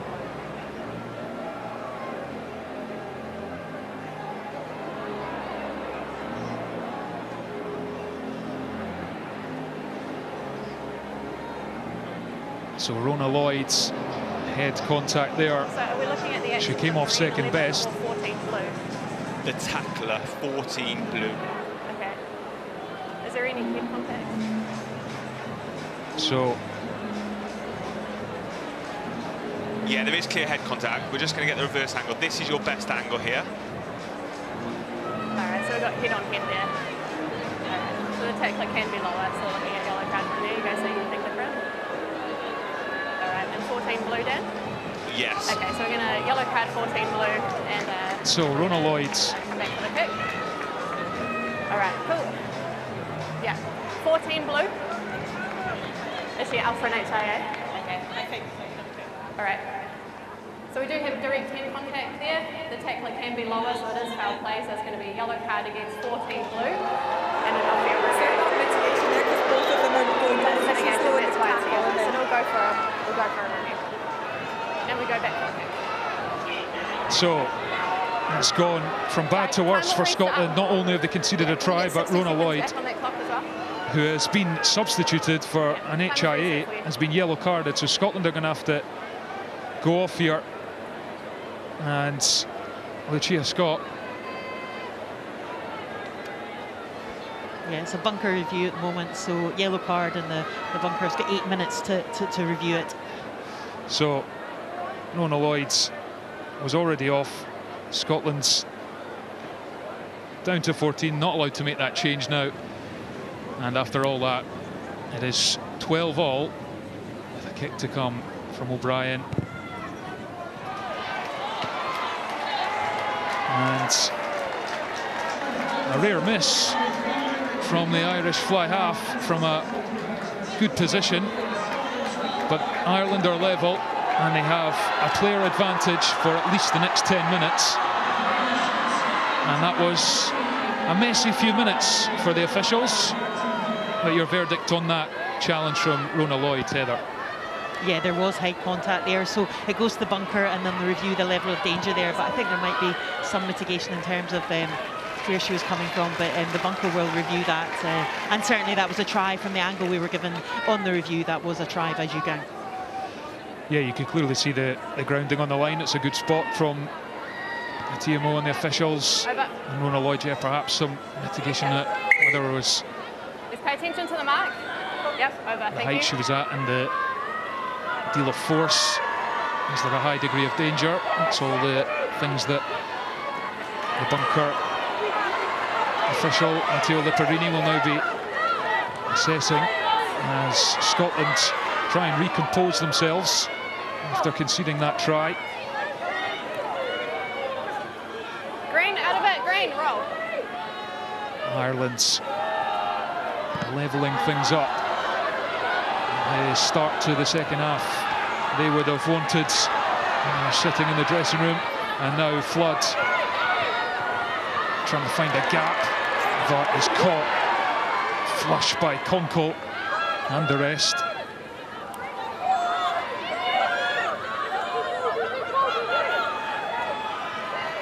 Higgins finds Dalton and gets the offload away to Hogan, and Costigan's on the shoulder, and Costigan has it, steps inside, still going up to the 22. Rolly thought she'd pinched it, but Ireland still have it. Jugang, another colossal carry. O'Brien, soft hands. Ireland with the momentum in this game in the second half. Higgins floats it out, and it's died as it went out towards Corey. Green on the line. Whether she was caught in two minds, Heather, just a poor pass. That's a rare. Normally she makes the right decision at the right time. It just shows you the level that this game is operating under, and she normally just picks out those passes so well. So I saw Stacey Flood going, like pointing to herself, so I don't know whether there was just a timing issue between her and Higgins as well. So Eliane Clark, the latest to be helped by the medical professionals. There's a lot of players been in the wars out there. It's been ferociously competitive, as we expected it would be, between these two sides. And Scotland forwards just forming a committee here and trying to regather themselves, how they manage this period where they're a player down. Yeah, and just this way, there's three matches in a row. This is the third match on the bounce, and it's just so physical, and the desire and the intensity that's been played at. So yeah, there'll be some running repairs and some attention needed. Time back on. Important line out this for Scotland. Skeldon finds the captain Malcolm. And the crowds want some momentum in this maul. Brevner Holden spins it to Nelson. Spirals it off the right boot. And here's Flood. Such a menace with ball in hand, and she's going to the line. Really good tackle from Lisa Thompson. Eyed her up, and then there's a spill by Bowles. Scotland will have the scrum. Flood's so dangerous, but brilliant defence from Lisa Thompson.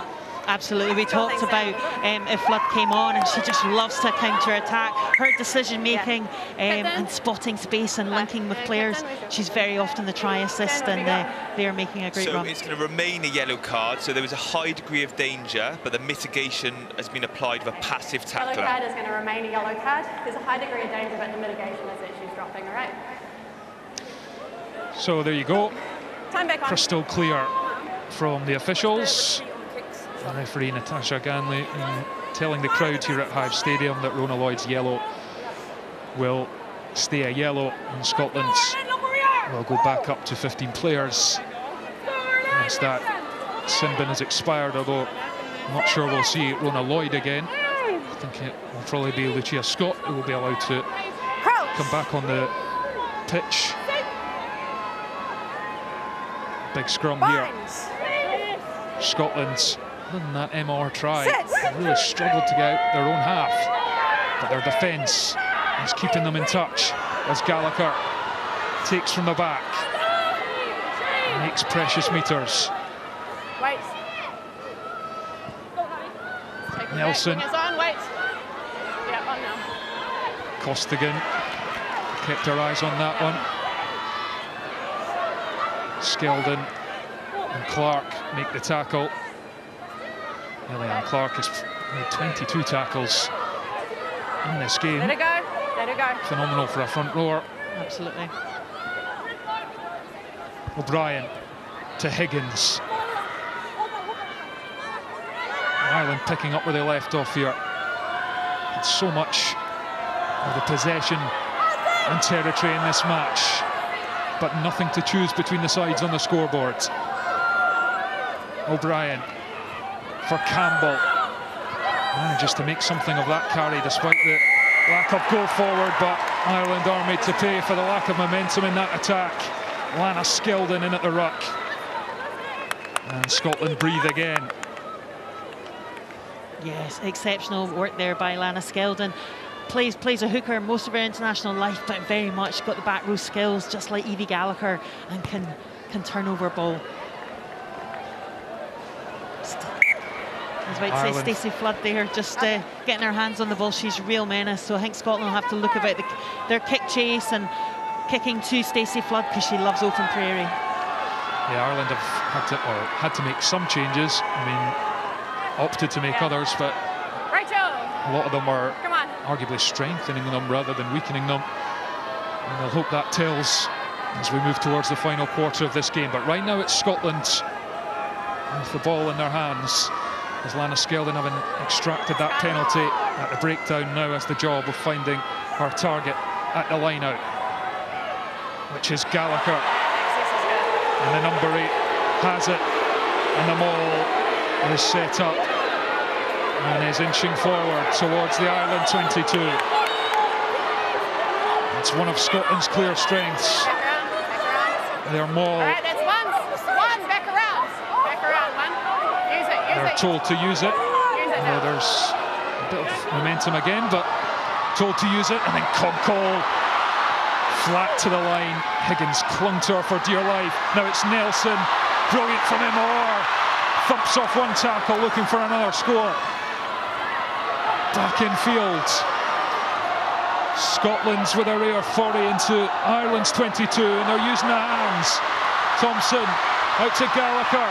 Rachel McLachlan. Dalton in there. Conkle into Zhugang.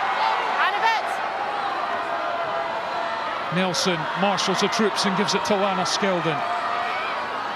The Hive crowds smell blood here. Nelson with a step, looking for a pass. Wrapped up by Scuffle McCabe, the scrum half. Good defence, and Scuffle McCabe is in the way here. And advantage being played to Scotland. Thompson spots a gap.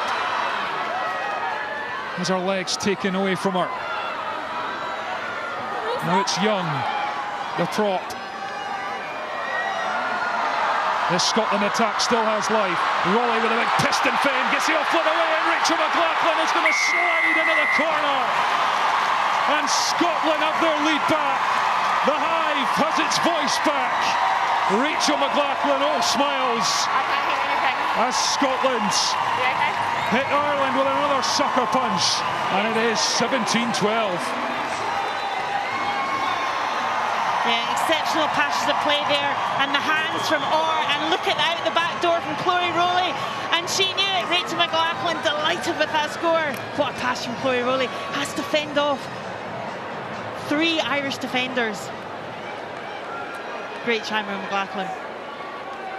It's not often a back row forward has time to stick the arm in the air and get a little celebration in before she dived in.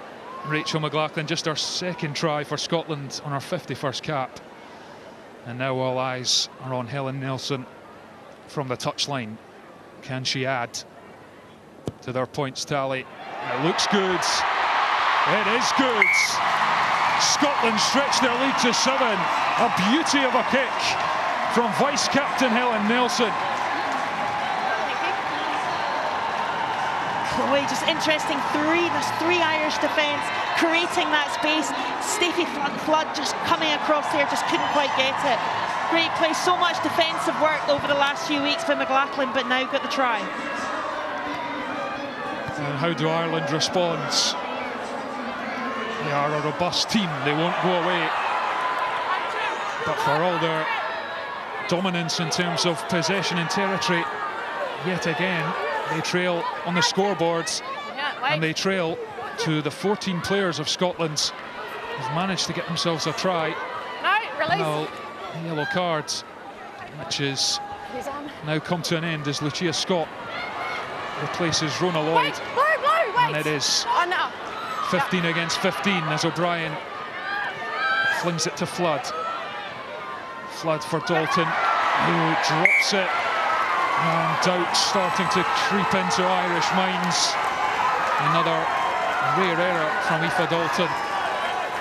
Yeah, Lisa Thompson. Stacey Flood just trying to find some space there, but it's Lisa Thompson. She's been parrying all day and just putting that pressure on defensively on Dalton.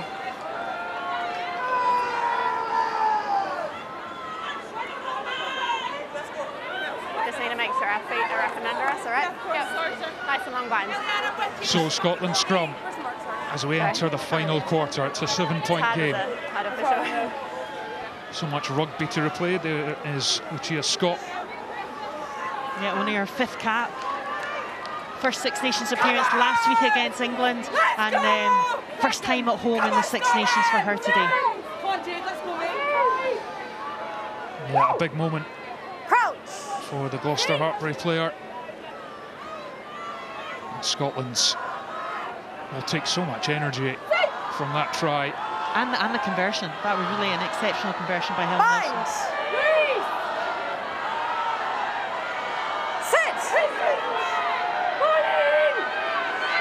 Both sides turn on the power. Scotland get the ball away, and then there's an inside line from Rowley. Gets the offload away to Bredner Holden, but Brittany Hogan makes an important tackle. Now it's McLaughlin. Scotland's leaving that ball in a vulnerable position, but still have it. Nelson recovers. That wasn't the easiest position to take that ball in. Niamh Jones told to stay where she is. Here's Skeldon. Rowley latches on. Goes back to Thompson. Puts boot to ball. And it's dropped outside the 22. O'Brien looks up, stays calm as ever. Gives it to Flood, who puts the little chip in.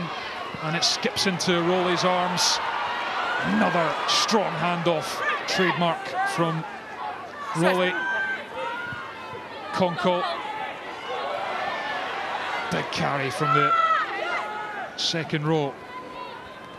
Nelson onto Gallagher. Right, Green out of it. Green, leave it. Nelson. And now it's out to the touchline. Fran McGee inching her way in field. Scotland reset. Short of Ireland's 10. And the kick comes in. O'Brien gathers. Hold, Green, hold. Sends it back. Scott is underneath it. Scott claims it. Flood now. In two minds about what she's going to do, and Malcolm trying to force her to the touchline. Long, flat pass is good for O'Dowd. And Bowles.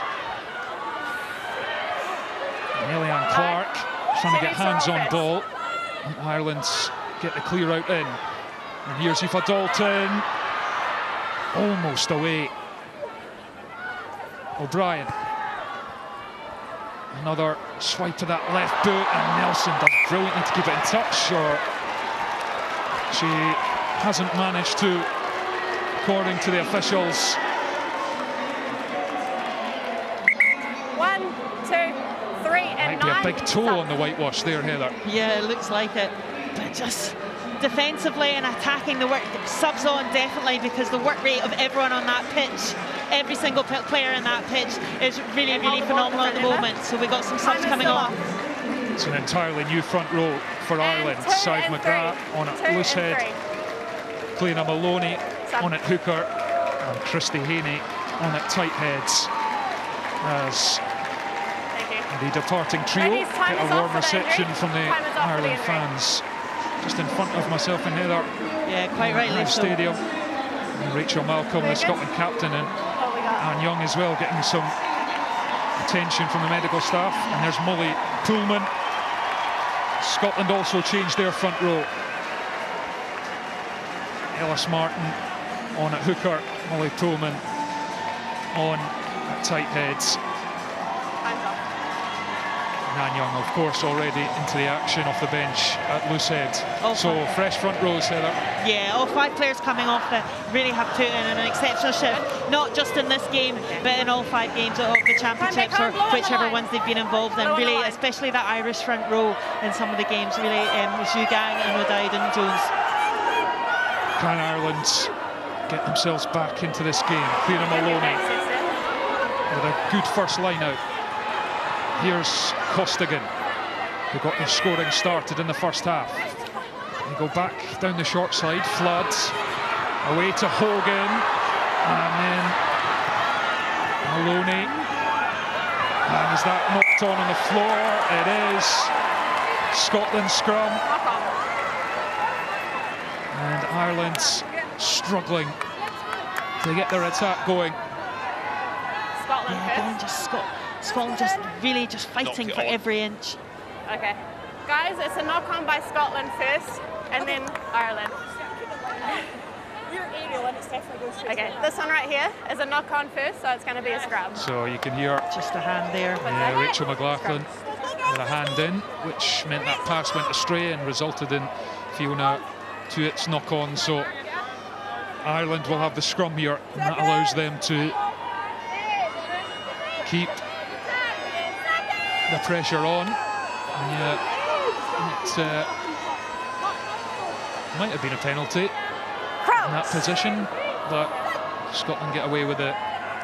Scrum only. Brittany Hogan was chatting there. We'll see what she can do from the 8 at the back there. She's strong off the back of the Irish scrum. Okay. Yeah, we need to hold our weight, and you need to wait till the ball's in. Both of you, all right? Let's do it. On the mark. Thank you. Instructions being delivered to the front row, the new front row, on both sides, as the Hive has a rendition of Flower of Scotland as they try and pump up the players for this defensive set. 218 tackles by Scotland. 65 minutes. It's an incredible effort. And Rachel McLaughlin has made 27. Yeah, wait. They're standing straight up. Just shows you Guys, we're going to close that gap because you're How overextending and then you're leaning. All right, we're just going to much close the gap. of the ball Ireland have had in this game. Causing instability, all right? We need to hold our weight. Will the both sides, pressure yes. toll here? Next one is a free kick if we don't hold our weight, all right? This is where the fitness and more often the mental, the top 2 inches to keep the concentration, keep the focus. The crowd's absolutely cheering for both sides. Crouch. Emily Lane on at scrum half now for Ireland as well. Bind. Sit.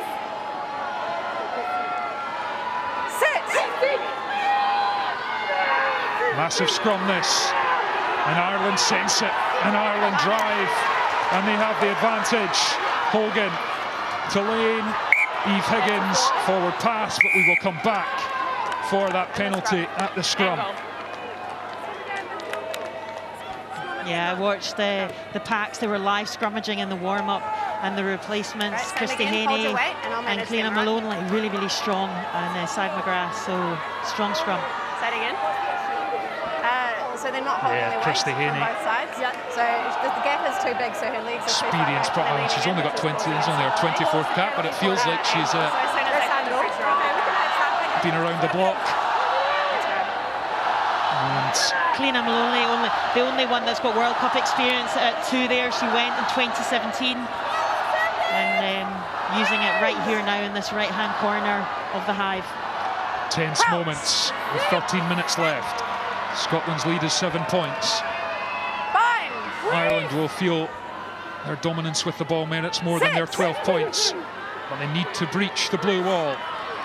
Square up, square up. Again, another infringement on that far side, another penalty, and Scotland need to be careful here because the card could be in the offing if there's much more of that. I need your angle square it as well. And Young. Let's hold our weight, all right? Straight across. Okay, let's reset. Your angle needs to be straight, right? We'll deal with your angle, and then we'll go for them, all right?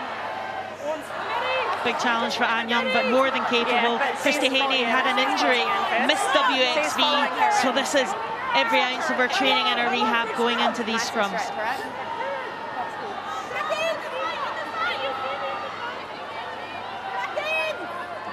Well, Ireland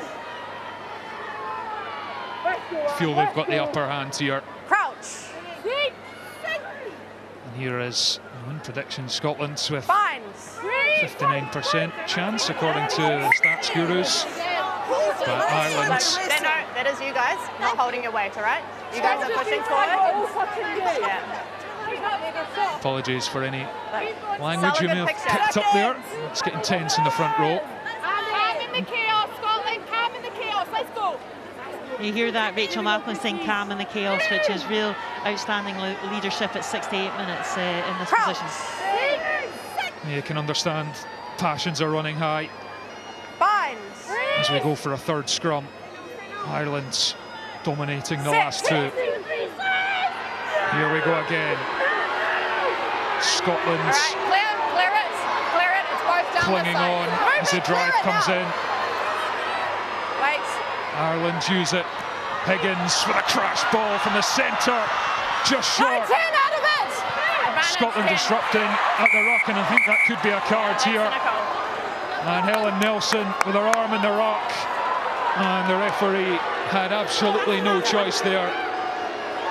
And Scotland in bother, their vice captain and fly half in the bin for virtually the remainder of this game. And that, Heather, is just pressure. You need to hold your weight though. And the angle. It looks like they've opted for another scrum Ireland here. here. Bind, okay? I'm trying to but I'll watch them, but that's what my message is to you, okay? Hit straight, long bind. Can I put load in? Desire there, just clouding the judgment slightly, and when to go and when not to go. She's got 6 turnovers in the Six Nations, Helen Nelson, the most of any back by far. And you can see what she's trying to do is just get in and pinch it, but it's about picking your moments. She's all over the ball there. Great carry by Eve Higgins there. Yes. We talked about her earlier. She's really made some good meters there for Ireland. think those of a green persuasion will be thinking, surely now is our chance. Player advantage, forcing Scotland to defend phase after phase. Gaining the upper hand at scrum after scrum. Can they make it count?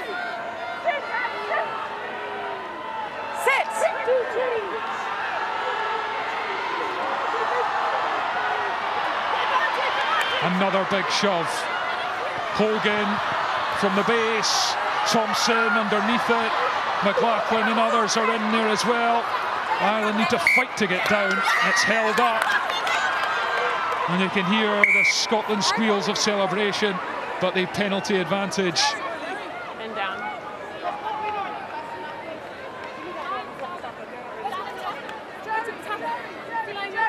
What are you having?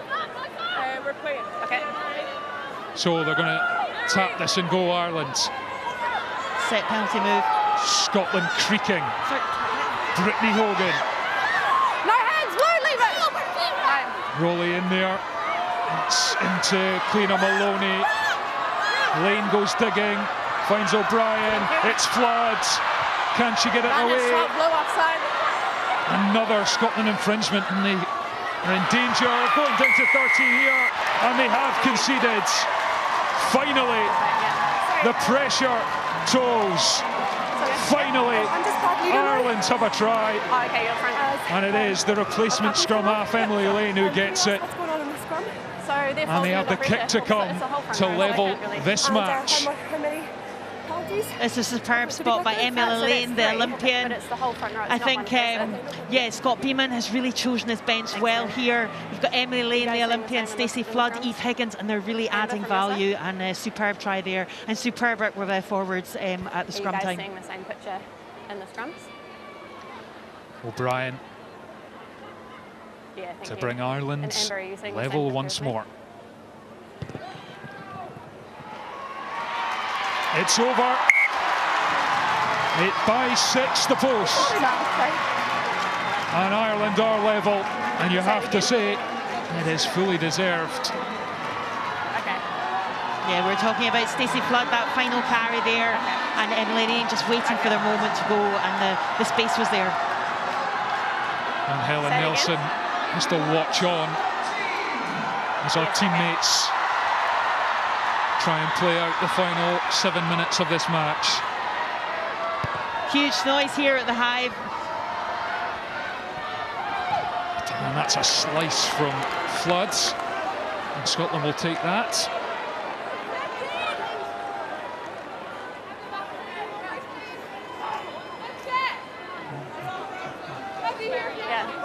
It's let's go, guys. Let's go, guys. Line out for Scotland just short of the 22. 20 seconds. But this Ireland bench, as we suspected it might, has made a big impact. But there tends to be late drama when these sides play. And the tension is up to near maximum at the Hive as that line out goes astray, and Maloney gives it to Bowles. And Ireland with the ball in their grasp again, but it's Macy, and Rowley goes close to stabbing that through. And Scotland are the ones who are going to get the scrum here. Rachel McLaughlin, another relentless operator. But you need to push forward first, okay? Yeah, Rachel McLaughlin just showing her substance, just the ability just to spot. Chloe Rowley nearly got the kick through, and it just went behind. And it was a fierce contest on the ground between McLaughlin and Higgins. Crucial, absolute crucial loose ball. Come on, guys, let's go. Beat it up. A bit of the proclaimers Hive to get things going for the final 5.5 minutes. Scotland scrum. 14 players of Scotland for the second time in this second half. Fine.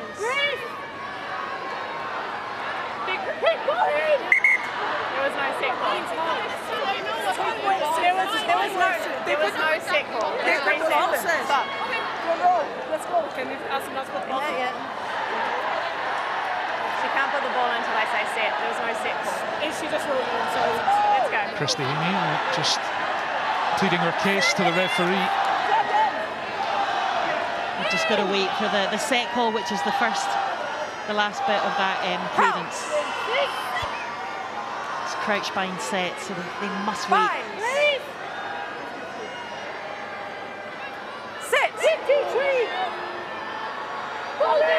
The ball is in. Ireland again with a shove. Gallagher manages to pick it up in good time. Bowles with the tackle. Now it's Lucia Scott on the outside. Ireland get it into touch. Brilliant defence from the woman in green.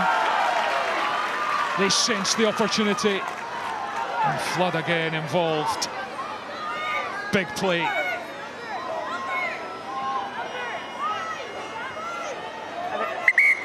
Here's the mat, put her on the mat, Holly. Put the hooker on the mat. And Scotland now, well, that scrum opportunity has come and gone. And the line out is taken, but it's not straight. Not straight. Another twist.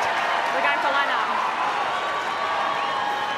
Line out option. Yeah, if Scotland hadn't competed there, which it looked like they weren't going to, but Evie Gallagher got up.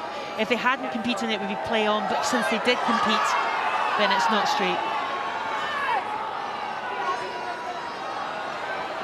One of the global law trials in the Six Nations. These teams have gone at it, hammer and tongs. Still nothing between them as we go into the final 3 minutes. Knock on from Scotland, and Ireland have it. Bowles marching out of the 22. O'Brien, Flood, Dalton gets the pass away, and that was forwards.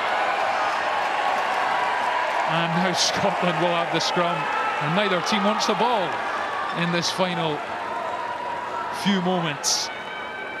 Yeah, it's just execution under pressure, just the set piece, the last pass. Time off, got an injury. What have we spotted here? The TMO is sweeping. Yeah. We're just checking on the injury, but the TMO will sweep. So, just having a look at this injury here for Ireland. TMO checking in the background. Yeah, it's no foul play. So TMO confirming no foul play. And on we go. After this treatment has been administered to Claire Bowles, it is. And they just had some AstroTurf in the face. Never pleasant. Thank you.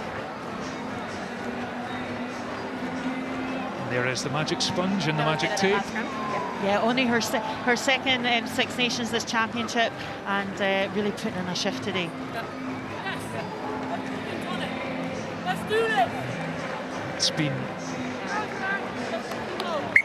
extremely compelling and competitive.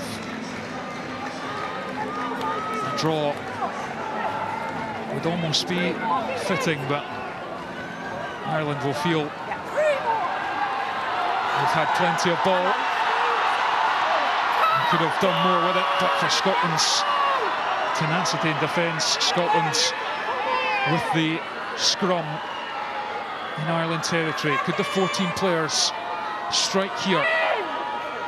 2 minutes left. These sides have never drawn. Narrow victories in all directions.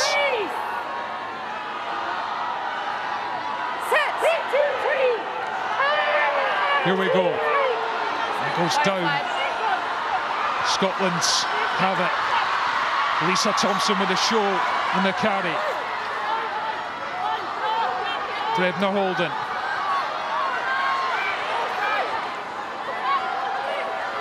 Minute and a half left. Are we going to get a winner in Edinburgh? It's awkward for Scotland, but Ireland are offside, penalty advantage. Conco thuds into the green wall. No advantage. Coming back for that offside infringement. What will Scotland do here? Helen Nelson, their kicker, is not back on the pitch. So Lisa Thompson's got ball in hand and more than capable of putting that ball in the corner in Helen's absence.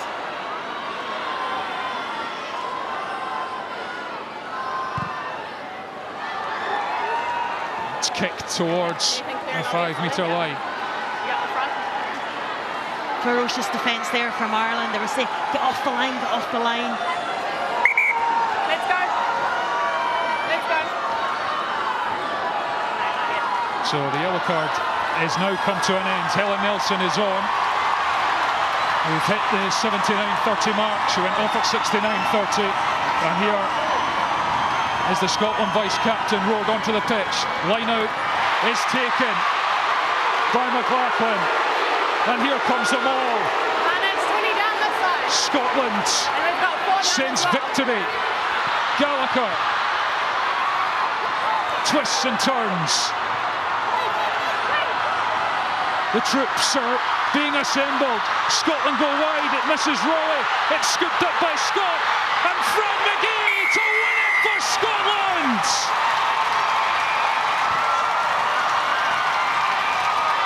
Incredible scenes at the Hive. Late drama between Scotland and Ireland once more. There is always a twist in the tale when these nations meet, and Fran McGee celebrates. Has that gone forwards? That will be checked as McGee pounced on the loose ball. That's it. What an absolutely superb pass, but all started with the brilliant line out from Rachel McLaughlin. But Gia Scott, what a pass, what a pickup. And the try is good, the conversion comes from Nelson. And it is good for good measure, and Scotland win it. All smiles from Helen Nelson. There is Rachel McLaughlin. Heather Lockhart, your player of the match. Yeah, well, fantastic scenes here, what a match. But the Guinness Women's Six Nations player of the match is Rachel McLaughlin. Tried her name. 29 tackles, absolutely outstanding play. Turnover ball and line-out takes. Just look at the joy, look what it means. The Six Nations. Rachel Malcolm can barely stand. Fran McGee, she was the hero here 2 years ago with a scorching try up the left wing, and she's done it again. A brilliant finish in the corner to win it at the death.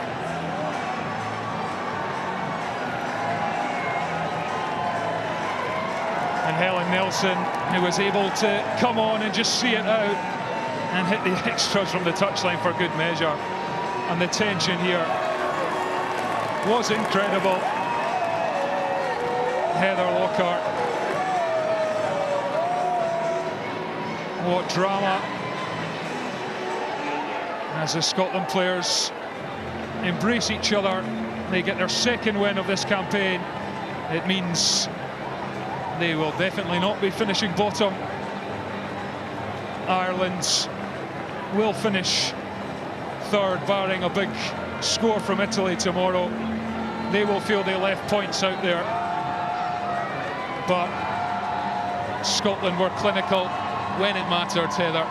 Yeah, Ireland will get the losing bonus point because it's within 7, but Scotland do get the bonus point win, which is absolutely huge. They've not done that all championships, so to get that win. But what a match on both sides. Ireland's got to be congratulated.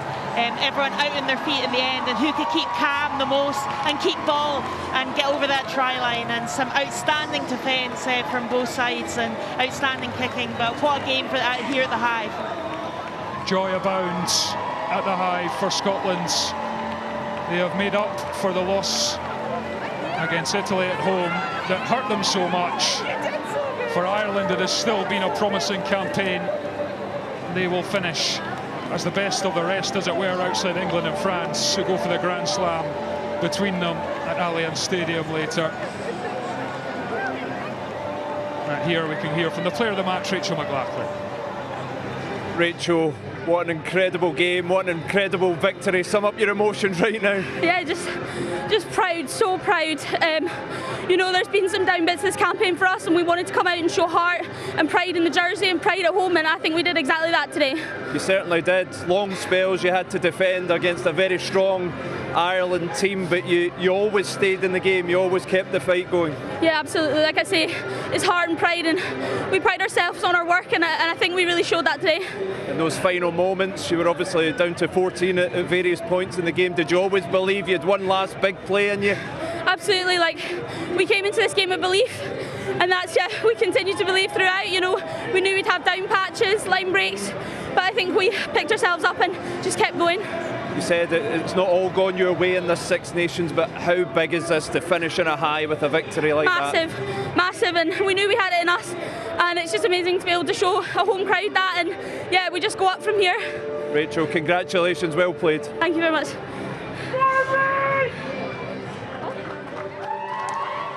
Wow, what a way to end the match, Lisa. What drama right at the very end. But you can see the players now, you can see the fans, just how emotional that was. Massively. I think they definitely put us through the ringer in that second half.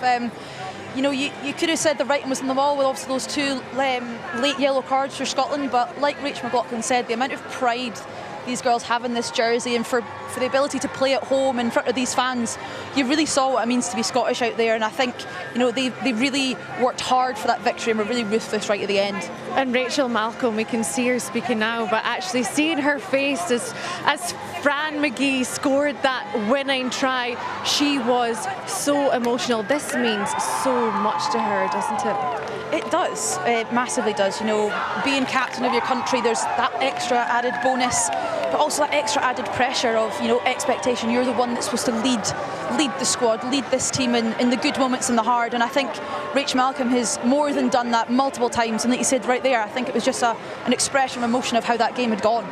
Look at their smiles, Lisa. It really is quite incredible. It wasn't the tournament that they hoped for, but they've managed to end on a high.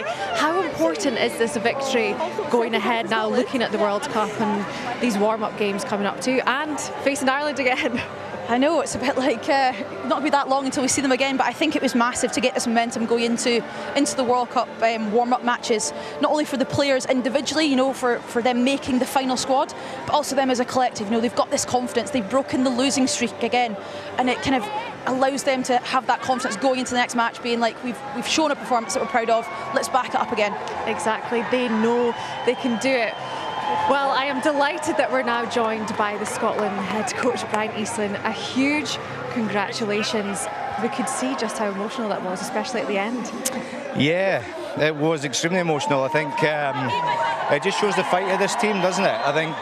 I don't know what the possession stats were, but we had to fight to get everything that we got today. I think defensively we were absolutely outstanding. Some of the turnovers, and then that line-out call at the end. I mean, it was ballsy to go for that, and then to have the skill and the fight to score, and like, we deserved everything we got today because of the fight and the heart in that team performance. What a moment for Fran McGee at the end there.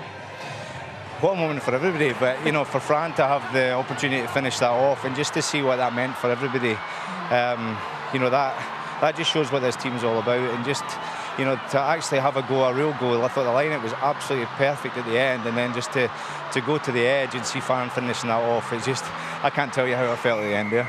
Fran scored right where we are standing, and Brian, I saw Rachel's face as Scotland took the lead, and she was so emotional, and we were just chatting to Lisa about that, just how much this means now, especially coming up to the World Cup. Yeah, look, I think we've had a couple of difficult performances over the Six Nations, but you know, we did a review last week after the England game, as soon as the game was finished, we drew a line under it. So as soon as we got off the flight on Sunday morning last week, it was all about this week, and it was all about like fighting for each other all in. The heart and the passion around that. And I know that sounds kind of twee and kind of the way you want to look at just. There's obviously a lot of tactical work goes in there, and there's a lot of fight and everything like that. But just to see Rachel, you know, the emotion of it at the end, because it has been a tough competition, but to finish off with a bonus point win against a top side like Ireland is, you know, it's well deserved. What a way to finish, Brian. A huge congratulations. Thank you very much for joining us. Thank you. What a way for Scotland to do it this afternoon. They have won their final match of the Six Nations, the World Cup up next. We cannot wait to see them back in action. Have a very good weekend. Goodbye.